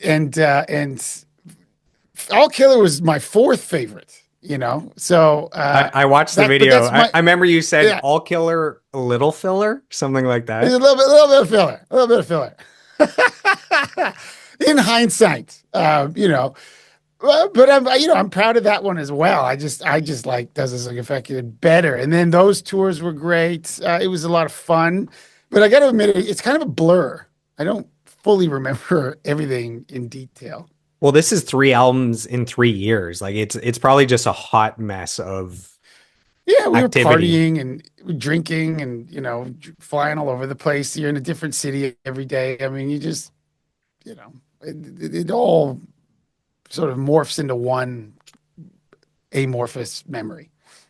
And why is the Hell Song called the Hell Song? So I know the lyrics, you know, everybody's got their problems. So is it everyone with their problems are going through hell? Is that why the Hell Song? Or?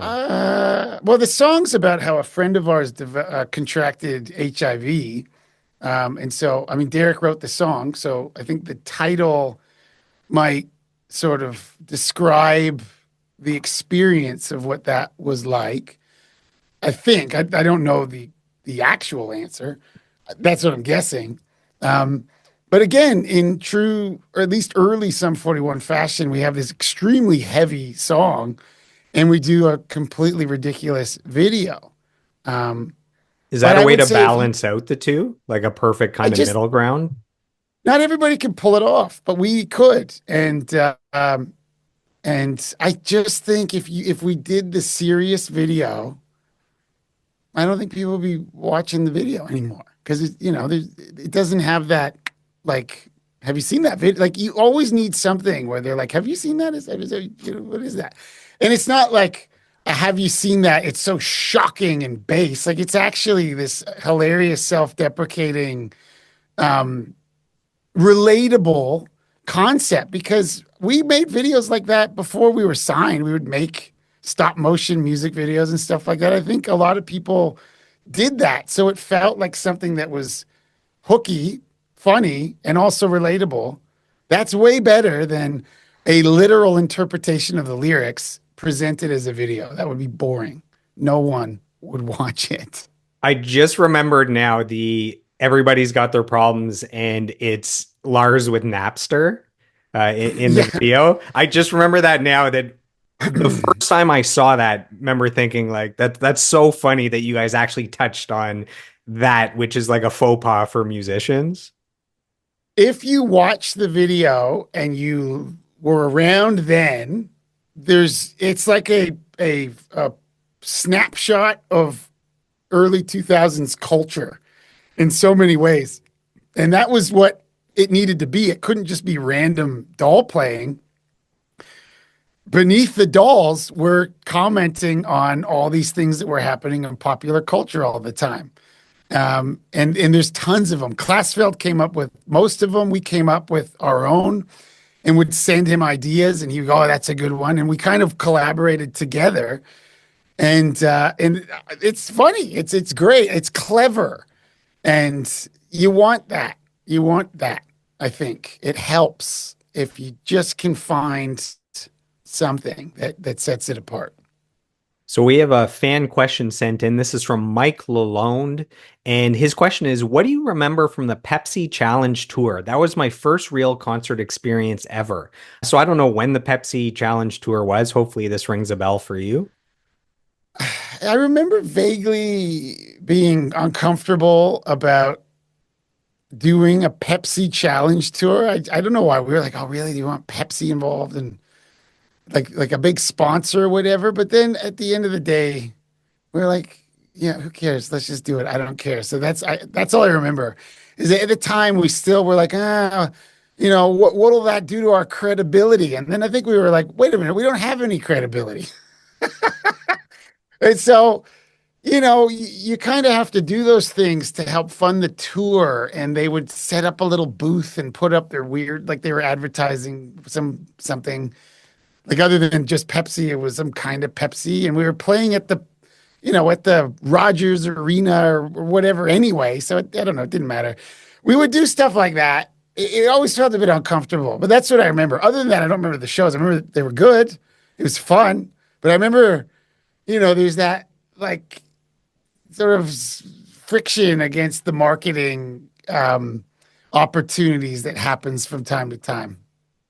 Around that album, you guys win your first Juno Award for Group of the Year. For those listening from outside of Canada, the Junos are the equivalent of the Grammys here. What did that first Juno Award win mean to you? Just knowing that your country acknowledges your hard work and your talent. Well, it's nice to win. My memory is that we kept losing all the time. So we won that one and then we just kept losing to I Nickelback. thought I wouldn't mention all the nominations before that.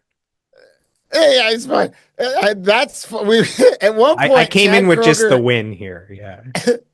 No, forget that stuff. Funny. So then, so Chad Kroger kept getting these awards. This is one thing I remember about losing. And then he would go, "I just want to share this award with our brothers in Sub 41." And at one point, I was like, "You don't have to do that. Like you have that. You won that one. We've got this one. We got one over here." Um, I'm not a big award guy, so the thing I remember more about the Junos in those days was that everybody used to show up in a black car or a black SUV. And we were like, and then what you would do is you would sit in the car in a long queue of cars waiting for your black car to show up on the red carpet. And we were like, this is dumb. Like, what's something fun we could do? And so we kept thinking of fun ideas and ways to show up to the Junos or whatever award show we were going to. One time we went on bikes. One time we just walked up. One time we went in a rickshaw. One time we in for the MTV 20th anniversary, we went in a Gremlin, like those cars from the 70s that used to explode. And so we would always try and find a stupid way to show up at the award show because again, they're silly. They're silly events, right? And so we would sort of embrace the silliness. And those are my favorite memories of those award shows is showing up in like a ridiculous clown car, tumbling out, and then you do the red carpet, and then you go in, and you have to sit through this thing, and then afterwards you go get drunk with Burton Cummings.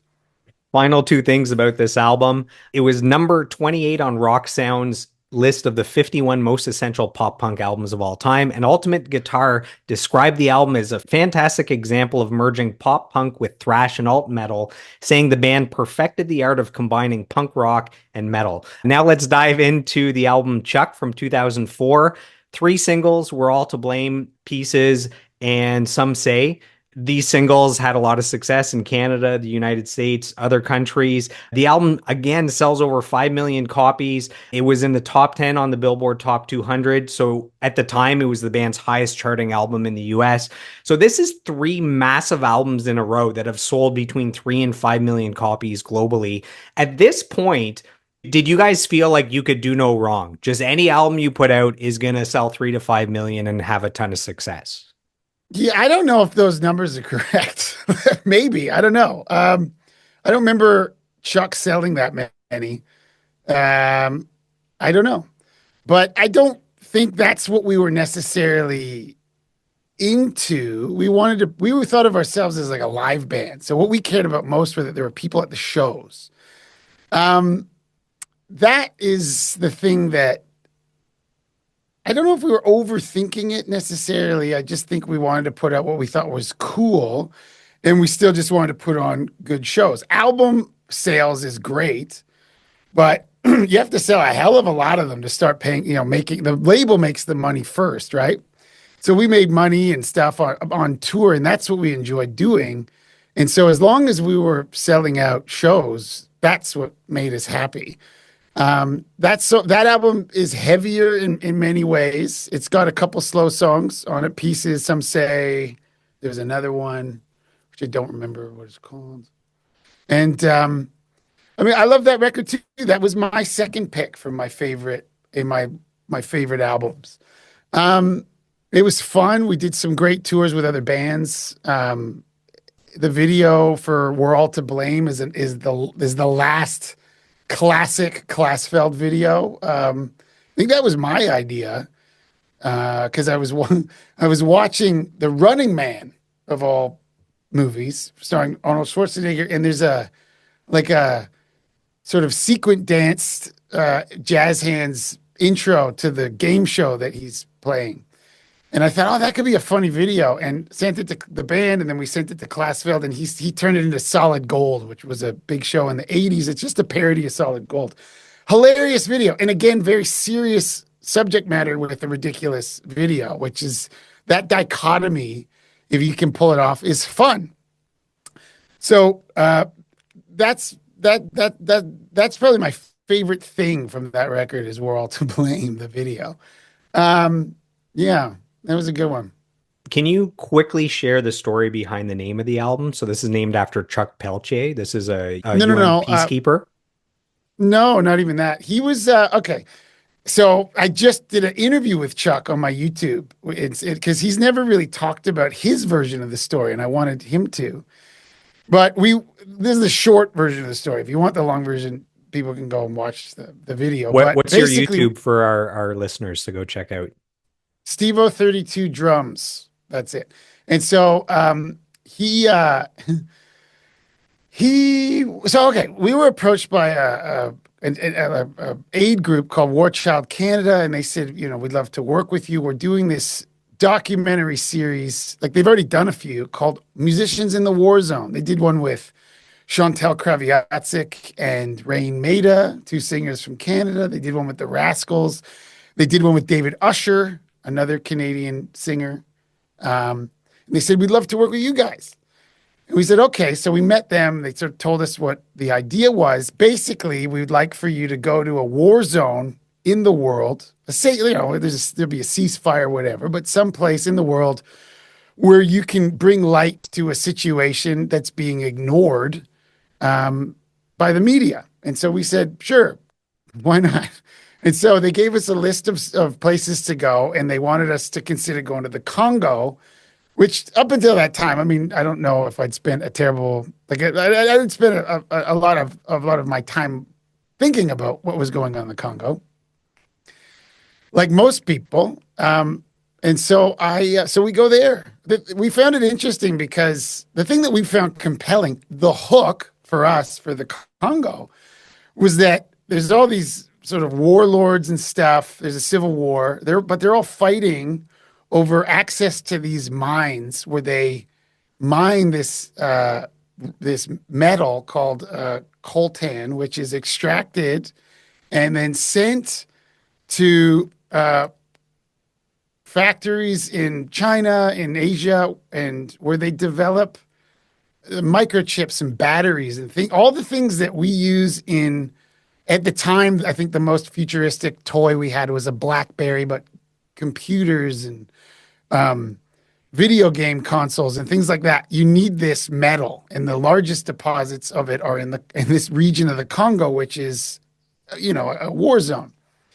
And so we thought the connection between this, very unsafe, like literally a guy in the ground digging a rock out of the ground, and then it's sent to the developed world and create these supercomputers. We thought that connection was interesting, and so we went. While we were there, the fighting, which wasn't supposed to happen, started happening, and we got stuck in between a battle between all these warring militias and this guy, Canadian guy, who was staying at the hotel working for the UN. He was an ex-military guy, but working as a UN volunteer, as a camp manager. He sort of stepped up and helped orchestrate a evacuation from our hotel to the UN compound. It's a crazy story. And it's cool hearing his perspective. But the way he was able to convince these guys to come get us involves a box of cigars. So people should go watch that. But that was this experience. And I remember Derek and I, we're in the hotel. Like, people are getting killed. Like, there's bombs going off. There's legit gunfire happening the entire time. There's machine guns and rocket propelled grenades. And then what really got scary was when they started shooting mortar rounds. So mortar, they shoot it out of a tube, and it has an arc, and then it blows up. And we were right where it was blowing up. And one of them, it got very close to the hotel. We were like, we need to leave now. Like, we need to go now. And so Chuck got us out of there. And we said, before we did that, we were like, Chuck, if you get us out of this, we're naming the album after you. And he did. And so that's why it's called Chuck. That's intense. That's a crazy story. It gets crazier. I mean, there's other things that happened, and just how we got ourselves into that situation is wild. But it's definitely up there for one of the crazier. Because listen, like before, I was talking about going to all these different places in the world, and you're going to Amsterdam and Tokyo and Sydney and wherever. And those are all great destinations that people save up their money to go on a vacation to. So it gives you a very myopic view of what the world is like. It's like everywhere is a developed country, and it's not.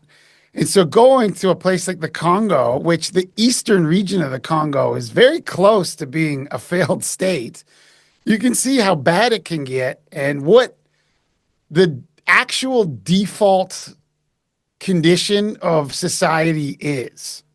Like, for the vast period of society, right?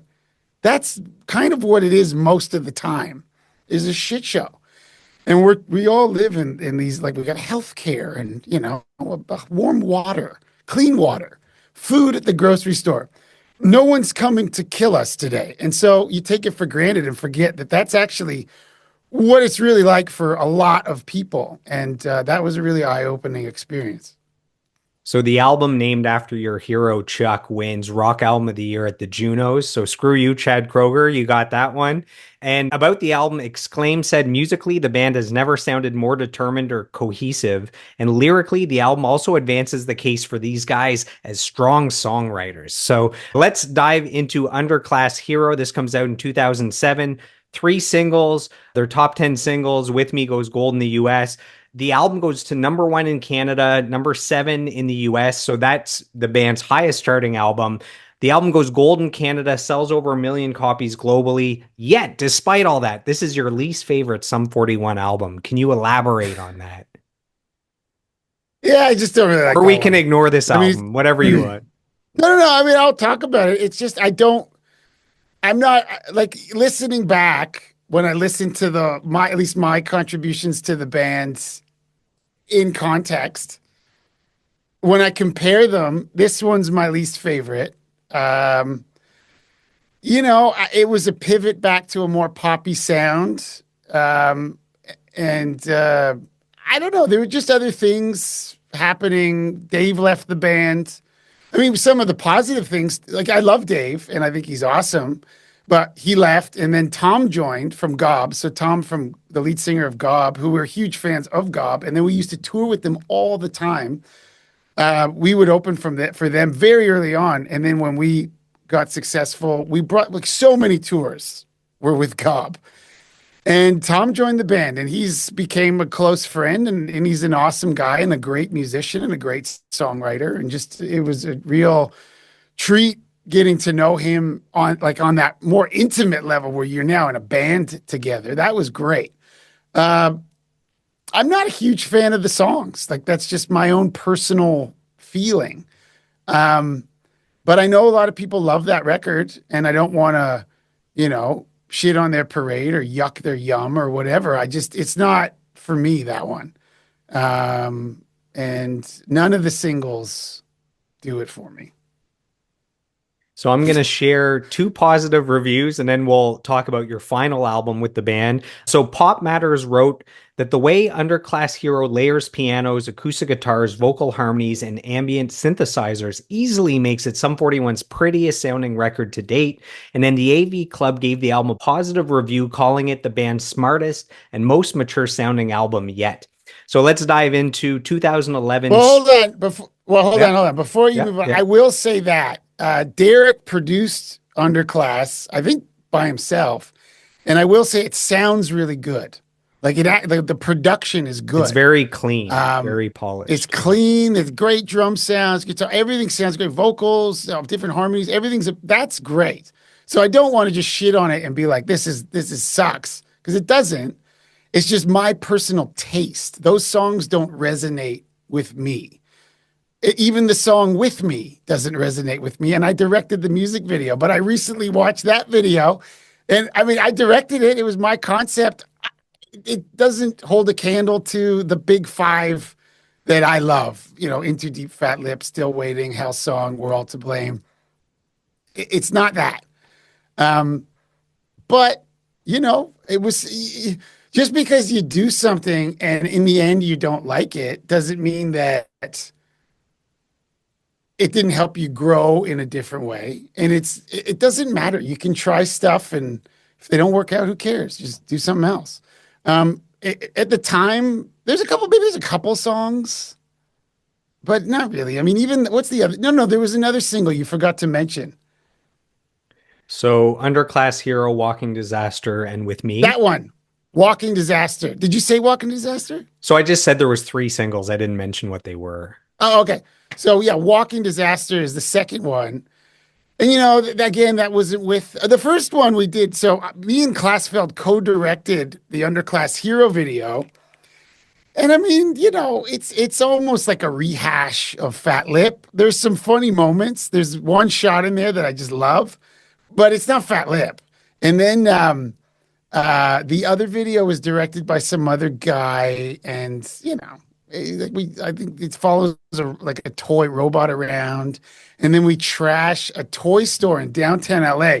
And even though we told the owner of the toy store that's what we were going to do. And we bought all the stuff that we trashed.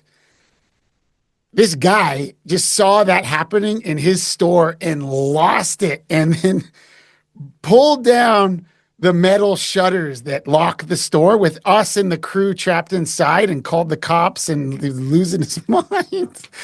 So that was a funny memory of that one. But That all got resolved. Nobody went to resolved. prison. Nobody went. I mean, it was all approved. They're like, it's in the screenplay. Like, but I think, his pride and joy. It wasn't even a toy store. It was like a distribution center for toy stores. So it was filled with like piñatas and all sorts of just piles of stuff that if you owned a toy store or a convenience store, you would go there and get things for yours. They're just beads and marbles and whatever. We would just smash everything. He lost his mind. If you're watching this, sir, I do apologize. Anyway, so that was that one. Yeah, not my favorite record, but that's just one man's opinion. So Screaming Bloody Murder comes out in 2011, 2 singles, Screaming Bloody Murder and Baby You Don't Want to Know. These are top 15, top 30 singles in Canada. The album is a top 10 album in Canada. This gets nominated for a Grammy in 2011 for Best Hard Rock Metal Performance for the song Blood in My Eyes. How big of a deal was that, a Grammy? That's like the highest honor a band can get. Well, yeah, I was going to say there were 3 singles, I think, because we did a video for Blood in My Eyes. I don't know if it got pushed. I don't know. What was it like getting a Grammy nomination? Do I have it? Did Chad Kroeger sweep in and get that Grammy too? No. Have they won one? Have they won a Grammy? Maybe not. It was just a joke that Chad Kroeger's. Have they been nominated? Take that, Chad. What was it like? I mean, again, I don't watch the Grammys. Like, it just seemed like that's where your grandma starts to take you seriously, when there's like a Grammy nomination. Peggy did not watch the Junos or the Grammys. She liked Glenn Miller, and he died in 1945. Like, I never was an award show guy. They seemed like a contrived, like a promotional event veiled as an award show for industry people, right? That's what it feels like. All of them, every single one. And so I don't think any of them I ever was like, oh, great, we're going to an award show. It's people might be like, how dare you? You should be thankful. It's like, I don't watch the Grammys. So I was surprised when we got nominated, and we were up against the Foo Fighters and Mastodon, and we were up for Best Heavy Metal Song, right? And I remember reading a quote from Nikki Sixx, who was like, is anybody else really confused about this year's heavy metal Grammy nomination? Like, what is Sum 41 doing on there? And we toured with Motley Crue. We know Nikki, like he would watch us play. I think even though he would see us play metal songs, he was just like, it's the In Too Deep band. And we go to the show. The rock album we won for the Junos and the Grammy that we were nominated for Best Heavy Metal Album, neither of those were televised. The year that we were nominated and won or won, how am I saying that? The year we won and the year we were nominated, those 2 years were the years that category was knocked down from the TV special. So somebody, at the CBC or whatever station hosts the Grammys said, whatever you do, don't feature rock music. Viewership will sink like a rock. So we need more time for the Justin Bieber nominations. Yeah, nobody cares. And so I think when we won the Juno for Chuck, we were in like a boardroom, and it was while the actual show was kind of going on or right before it. And there was a very limited amount of very disinterested music journalists in the room. Like nobody gave a shit. And so, and so I remember being like, well, thank you very much. Like there was no pomp, there was no anything. It was just like, here's your award, get the fuck out. And then for the for the Grammys, we got out of our okay. So here's what happened with the Grammys. By this time, we want to be a serious band and yada yada yada. So we are going to the Grammys in a boring black SUV from Derek's house. I was living in a different city and I had a kid and a baby at home. And Derek was like, you should come to my house, stay over, and then we'll all go together in the morning. And I had a baby and I don't want to party, I just didn't want to. I said, I'll go in the morning. Wake up in the morning and end up in one of the worst traffic jams I've ever been in my life. And what was supposed to be a 2-hour drive turned into a 6-hour, like bumper to bumper LA nightmare. So I didn't have time to get from where I lived to Derek's house. They said, just go straight to the Staples Center where they're doing the Grammys. So I drive there. I'm in my pajamas, essentially. My suit is in the back of the car. I'm pulling to the where the venue is, and there's paparazzi everywhere. There's security guards everywhere. I'm in a Prius with like a huge ding on the door. And the security guard guy's like, what are you doing here? Who are you? I'm like, oh, I'm nominated. And he's like, oh yeah, just come right on in. Like that's the first time that's ever happened in LA. You could be Brad Pitt, and sometimes the guy at the velvet rope will go, we're full, Brad. Like Leo's in there with the entourage. We can't fit you. And so I somehow get in there and I'm changing into my suits in the underground parking lot, go upstairs. It's like a labyrinth underneath that venue. I come up, I'm in the middle of nowhere. I have no idea where I am. I can see like there's activity over there. And there are four, how would you call it? Like, what would you call a person who, like a sex worker? There were four sex workers. And I go to these people and I say, hi, can you give me directions to the Staples Center? And they're like, no problem. Just go down here, take a right, hang out over there. And that's how I got there. I'm like, They're very efficient. They know the streets. They're so nice. They're so nice. They get a bad rap. They're very nice.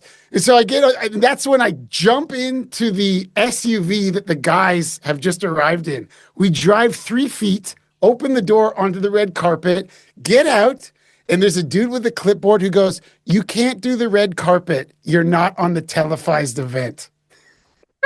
Wow. So we said, what? And he's like, yeah, you guys, no. You're not televised. You're not allowed to do the red carpet. And so we're looking at our label manager. We're like, what are you talking about? What are you talking about? I was just changing in the goddamn thing, the adventure that took us to get here.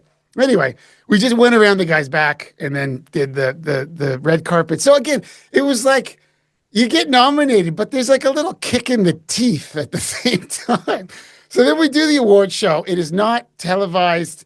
Foo Fighters win, and they kind of give a speech about how it should be televised, how rock music does matter, and so forth. And that was that. And then I think Conan and Tom stayed and watched the whole ceremony, and I just left. And that was the time I went to the Grammys. That's too funny. You mentioned your kids there. We have a fan question from JDL, who's in a Sum 41 Facebook group. His question is, do your kids know that their dad was a rock star through the early 2000s? They sort of do now, like, because my son is 14, so he's like looked it up, and so he knows. I don't think my younger son fully gets like if I said it's like a really successful like YouTuber, he'd be like, "Oh, you were like that in the early 2000s," but it's not like like I said earlier, the kind of music that we listen to around the house is sort of, Chet Baker or something like that. So they're not really sure who any of these people are. We went to California last Christmas and we were hanging out with Fat Mike, No Effects. They're like, Fatty's hilarious. They have no idea that he's, one, the guy who started the band that, influenced us to start Sum 41. He has no idea how big and influential No Effects is. He just knows Fatty's funny, and he likes hanging out with them.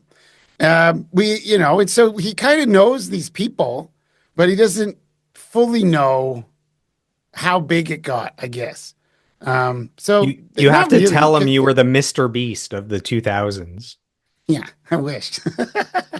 um, they've seen the In Too Deep video though, I think, because here's one thing that's funny.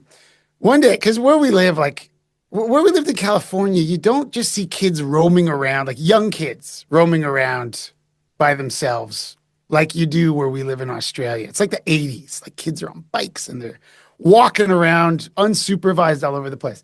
And one day, my son walks up the driveway, and I can hear him and about six kids, and they're all singing In Too Deep. At that time, I never showed him In Too Deep, ever. And I was like, how do you know that song? And he was like, well, all the kids at school are singing it. And I'm like, that was my band, right? He was like, you were in a band? So they don't know. But I mean, I don't necessarily, like, I don't even really know. Like, I don't know. Were we that big of a band? I don't know. I guess. I don't think of it that way. So I'm going to go through a quick timeline. So from 2013 to 2025 here. So in 2013 is where you announced that you're going to be stepping away from the band. A decade later, 2023, Sum 41 announces they're going to do one final album, one final tour. 2024, they release that final double album. And in this year, 2025, they're inducted into the Canadian Music Hall of Fame, recognizing their immense contributions to Canadian music and global punk rock culture. What are your thoughts on how the band's career wrapped up so beautifully with a great album that was critically acclaimed, with a big tour that was, I saw them here in Ottawa at Blues Fest where they're headlining to 40,000 people, and then the Canadian Music Hall of Fame. What are your thoughts on how everything kind of wrapped up beautifully, and it seems like the whole world embraced that nice ending? I think it's great. I mean, listen, I left the band. It was a dark time for me, for everybody. And I think I was so burnt out and emotionally, I'll just say drained, that I needed to step away. And that's why my kids don't I also was the first one to have a kid. So, you know, especially when Derek was having all of his issues and stuff, I also had a baby at home. So it was a very, very stressful time. And unfortunately, I needed to leave, right? I needed to just, I was like, I need to focus on this kid. That's what I'm going to do. And so I stepped away from everything. I didn't want to play. I didn't want to play the drums. I didn't play the drums for 7 years. I needed a break. I needed a mental break. I needed distance. I needed time to digest what happened. I needed to think about things that, were really bothering me and make peace with them. And that took, I don't know, 10 years. I didn't get PTSD from the Congo, but I might have gotten PTSD from the end of the band. And it took me a really long time to come around. And when we moved to Australia in 2020, I think something about the distance from what I was doing in California and then starting fresh, and it's the pandemic, there's nothing to do. I started playing the drums again, and really got into it, but not playing punk songs, like getting into different styles of music, fixing my technique, doing all the things I wish I had the maturity and patience for back in the day. Now, like trying to right that wrong in the sense, because there was all sorts of stuff that I wish I could have played back in the day that I just couldn't. So I wanted to do that. So I got into that. And then the band announced that they were going to, I didn't post anything. I had an Instagram. If you go to my Instagram during that period, there's a picture of a kangaroo. And then while I was practicing and relearning the instrument, I just did it by myself. And then they announced they were going to quit. And I had no idea. I just talked to Cone. He didn't know. And this announcement came out. Somebody sent it to me. I was like, oh, that's unexpected. Like, Cone just told me they're releasing a double album. I had no idea. He had no idea. And my wife said, some of the fans are going to be bummed. Why don't you go and play a song? So I went and I played like Still Waiting for the first time in forever. And I just said, hey, I'm sorry to hear the news. They had a good run. Here's this song. And it got a great response. And so that's when I started posting things to Instagram and sort of dipping my toe into that world. And people kept saying, do a YouTube. And I kept putting it off because I was like, oh, I'm busy doing other stuff or whatever. And then, eventually I started doing that. And that's become pretty successful. And that's got a great response. And so, even though I wasn't there for the final shows, which is awesome that they did that. I'm happy that that's how it ended for them. I've also been able to join in my own way from home and relive some of these things that I ignored for so long. I didn't talk about it. I didn't want to talk about it. I didn't want to think about it. And to be frank, I mean, the ending was so shitty and awful that it tainted everything that came before it for the longest time. And then I finally got to the point where I was like, that's not like that bad part is which was not nothing. I mean, it was something. But so much of the other stuff was special and fun. And I can't let that one experience cloud the whole thing. And so I've had to do my own journey of coming all the way around where I can look at all that stuff and be like, that was awesome that we got to do that. Like, good work. So to the guys, fuck yeah. I can't believe that happened, Like it's crazy that's what our from 15 or whatever until, well, for them, mid 40s, for me, mid 30s. It's wild that's what happened. So I really feel honored that I was able to be a part of something that so many people, I get so many emails all the time, like this album changed my life, or this song got me through that, or whatever. Like that thing was the funniest thing I ever saw in my life. Like that's the stuff I look back on. I go, oh yeah, that was rad. So that's how I feel about the whole thing. I'm glad that I'm not bitter about anything. Like, I'm just like, that was great. And if we can all enjoy the history of it together, then that's even better. So we had a fan question sent in here. You kind of answered it already, but this is from Cam Brio on Instagram. His question is, what inspired you to start the YouTube channel and get back on the drums? So you just kind of answered that, but I want to give him a shout out for taking the time to send in a question. Well, the thing that inspired me though was getting into different styles of music. I remember hearing like jazz and thinking, I wish I could play like that. And then I was like, wait a minute, why can't I play with that? Like, why can't people learn it? Why can't I learn it? So I started taking jazz lessons, and slowly that magic, like you watch those guys play and it's like a magic trick. You're like, how did he just pull that out of his ass so effortlessly? How does it sound so smooth while still being so technical? If you just chip away at it a little bit every day for a few years, eventually you start to see results. And I was like I'm a better drummer now than I was then, like way better, like way better. And I'm not saying that like I'm awesome. What I'm saying is, if you are a musician or an artist or in anything, if you just practice consistently, you will get better. And there's an approach you can take that will get you there. And the funny thing about getting better is that the better you get, the worse you realize you are, because it unlocks something that you weren't even capable of imagining. You're like, oh, like that thing that now I realize is like 2 years of practice. But I think when I was younger, I fell in love with the result. I want to have fast hands. Like I need to be fast. Whereas now I like learning new things, right? Like I'm constantly trying to find a new thing to learn. And if you can get into that, especially for musicians, you'll get good. You will get better. You'll be able to do all the crazy shit your favorite person does. It just takes time.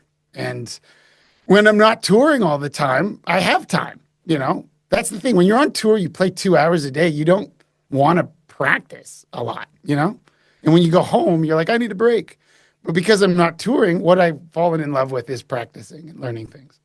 So I wanted to give one final shout out to your YouTube channel. I've watched a ton of videos on there. The videos are high quality, they're entertaining. You get a lot of behind the scenes stories about Sum 41. You have over 60,000 subscribers, so that's a lot of success on YouTube in a short period of time. So go check it out, Stevo 32 Drums on YouTube. I have just a couple questions before we wrap up here.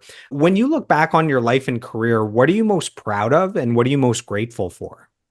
Well, I'm most grateful for the experience. I'm like I've said already, it's one like it's a 1 in a million, you know, dart throw, and we hit the bullseye. So that was great, and that is a combination of things. I mean, it is the right label, the right external forces, but ultimately, none of that would have worked. None of that would have worked if it wasn't the right guys. So I'm grateful at least for that as well. Like that bond, particularly in the early years, and the connection and the relationship of how we played off each other and all of our talents were appreciated and utilized. That was great. And that's why it worked, I think.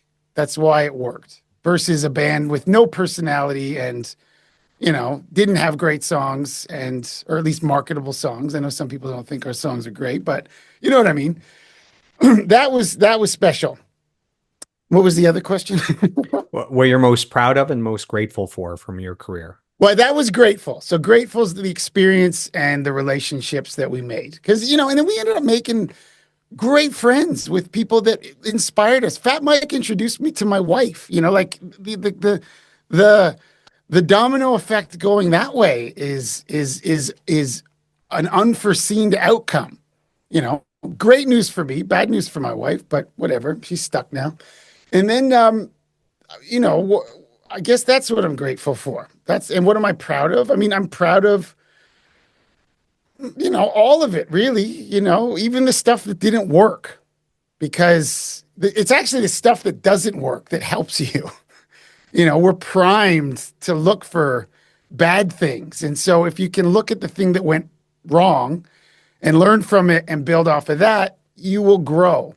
I'm proud of the videos. I think those are hilarious. I'm proud of some of the records. I'm proud that we got better as we went on. Our musicianship improved.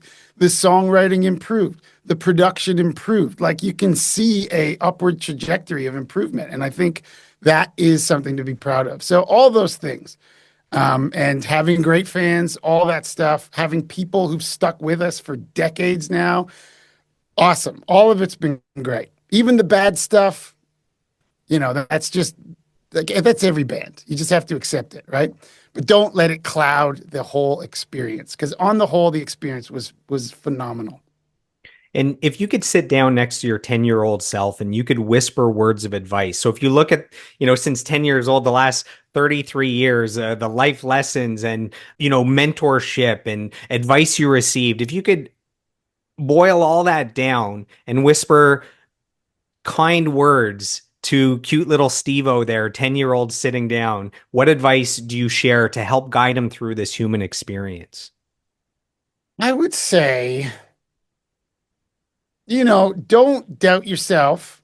Just do what you think is right. Have fun. It doesn't matter what you do as long as you're happy doing it. Don't drink too much. And just go for it, man. It's like you get one shot. I don't believe in an afterlife. I don't believe in any of that stuff. So don't be the guy who's scared on the sideline the whole time. Like just go for it. And if you fail, who cares? It doesn't matter. People fail. Whatever. Try again. Try different things. Do all the fun things. Have fun with people. Don't hold grudges. Like all that stuff. It's all cliche, but it's all true. That's what I would say. Like, I think early on too, you're timid and you're scared, you're insecure, you don't know who you are yet, but eventually you will find that person. And if you can be comfortable by yourself, you'll be fine. Right? That's what I think. So, as we wrap up the interview, I want to take a moment to acknowledge you for your lifelong pursuit of mastery as a drummer. I want to commend you. I wouldn't say, I don't know if I ever reached mastery. Pursuit of mastery. So, pursuit of mastery. Pursuit of mastery. It's a moving goalpost. Yeah, it's a moving goalpost. It's the journey. It's not the destination, is what I'm saying. That's right. I want to commend you for having the courage to dream big and actually pursue that through to completion. You've achieved a tremendous amount of success, and you showed the rest of us what's truly possible if you have a vision and you work towards it every day. I want to thank you for putting out great music that's the soundtrack to the lives of millions of people around the world. Again, I was 15 when I discovered the band, and you've been one of my favorite bands since then. I'm 40 years old now as well, so I've been there for the journey with you. I want to thank you for your YouTube channel, which is awesome. It's insightful. The videos are great. And last but not least, I want to thank you for sitting down with me for the last 2+ hours, letting a fan ask all these questions that I've had for decades. So, Stevo, thank you so much for your time. I really appreciate it. Thank you. It was fun. Thank you. You're very welcome. So to the Stevo fans, the Sum 41 fans, the podcast fans, thanks for tuning in, and we'll see you on the next episode.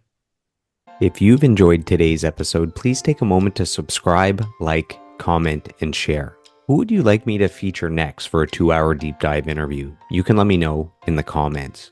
You can also send me an email at joelmartinmastery@gmail.com, or you can reach out to me on all social media platforms at joelmartinmastery. So I am done. I am complete. I approve this message, and I'll see you on the next episode.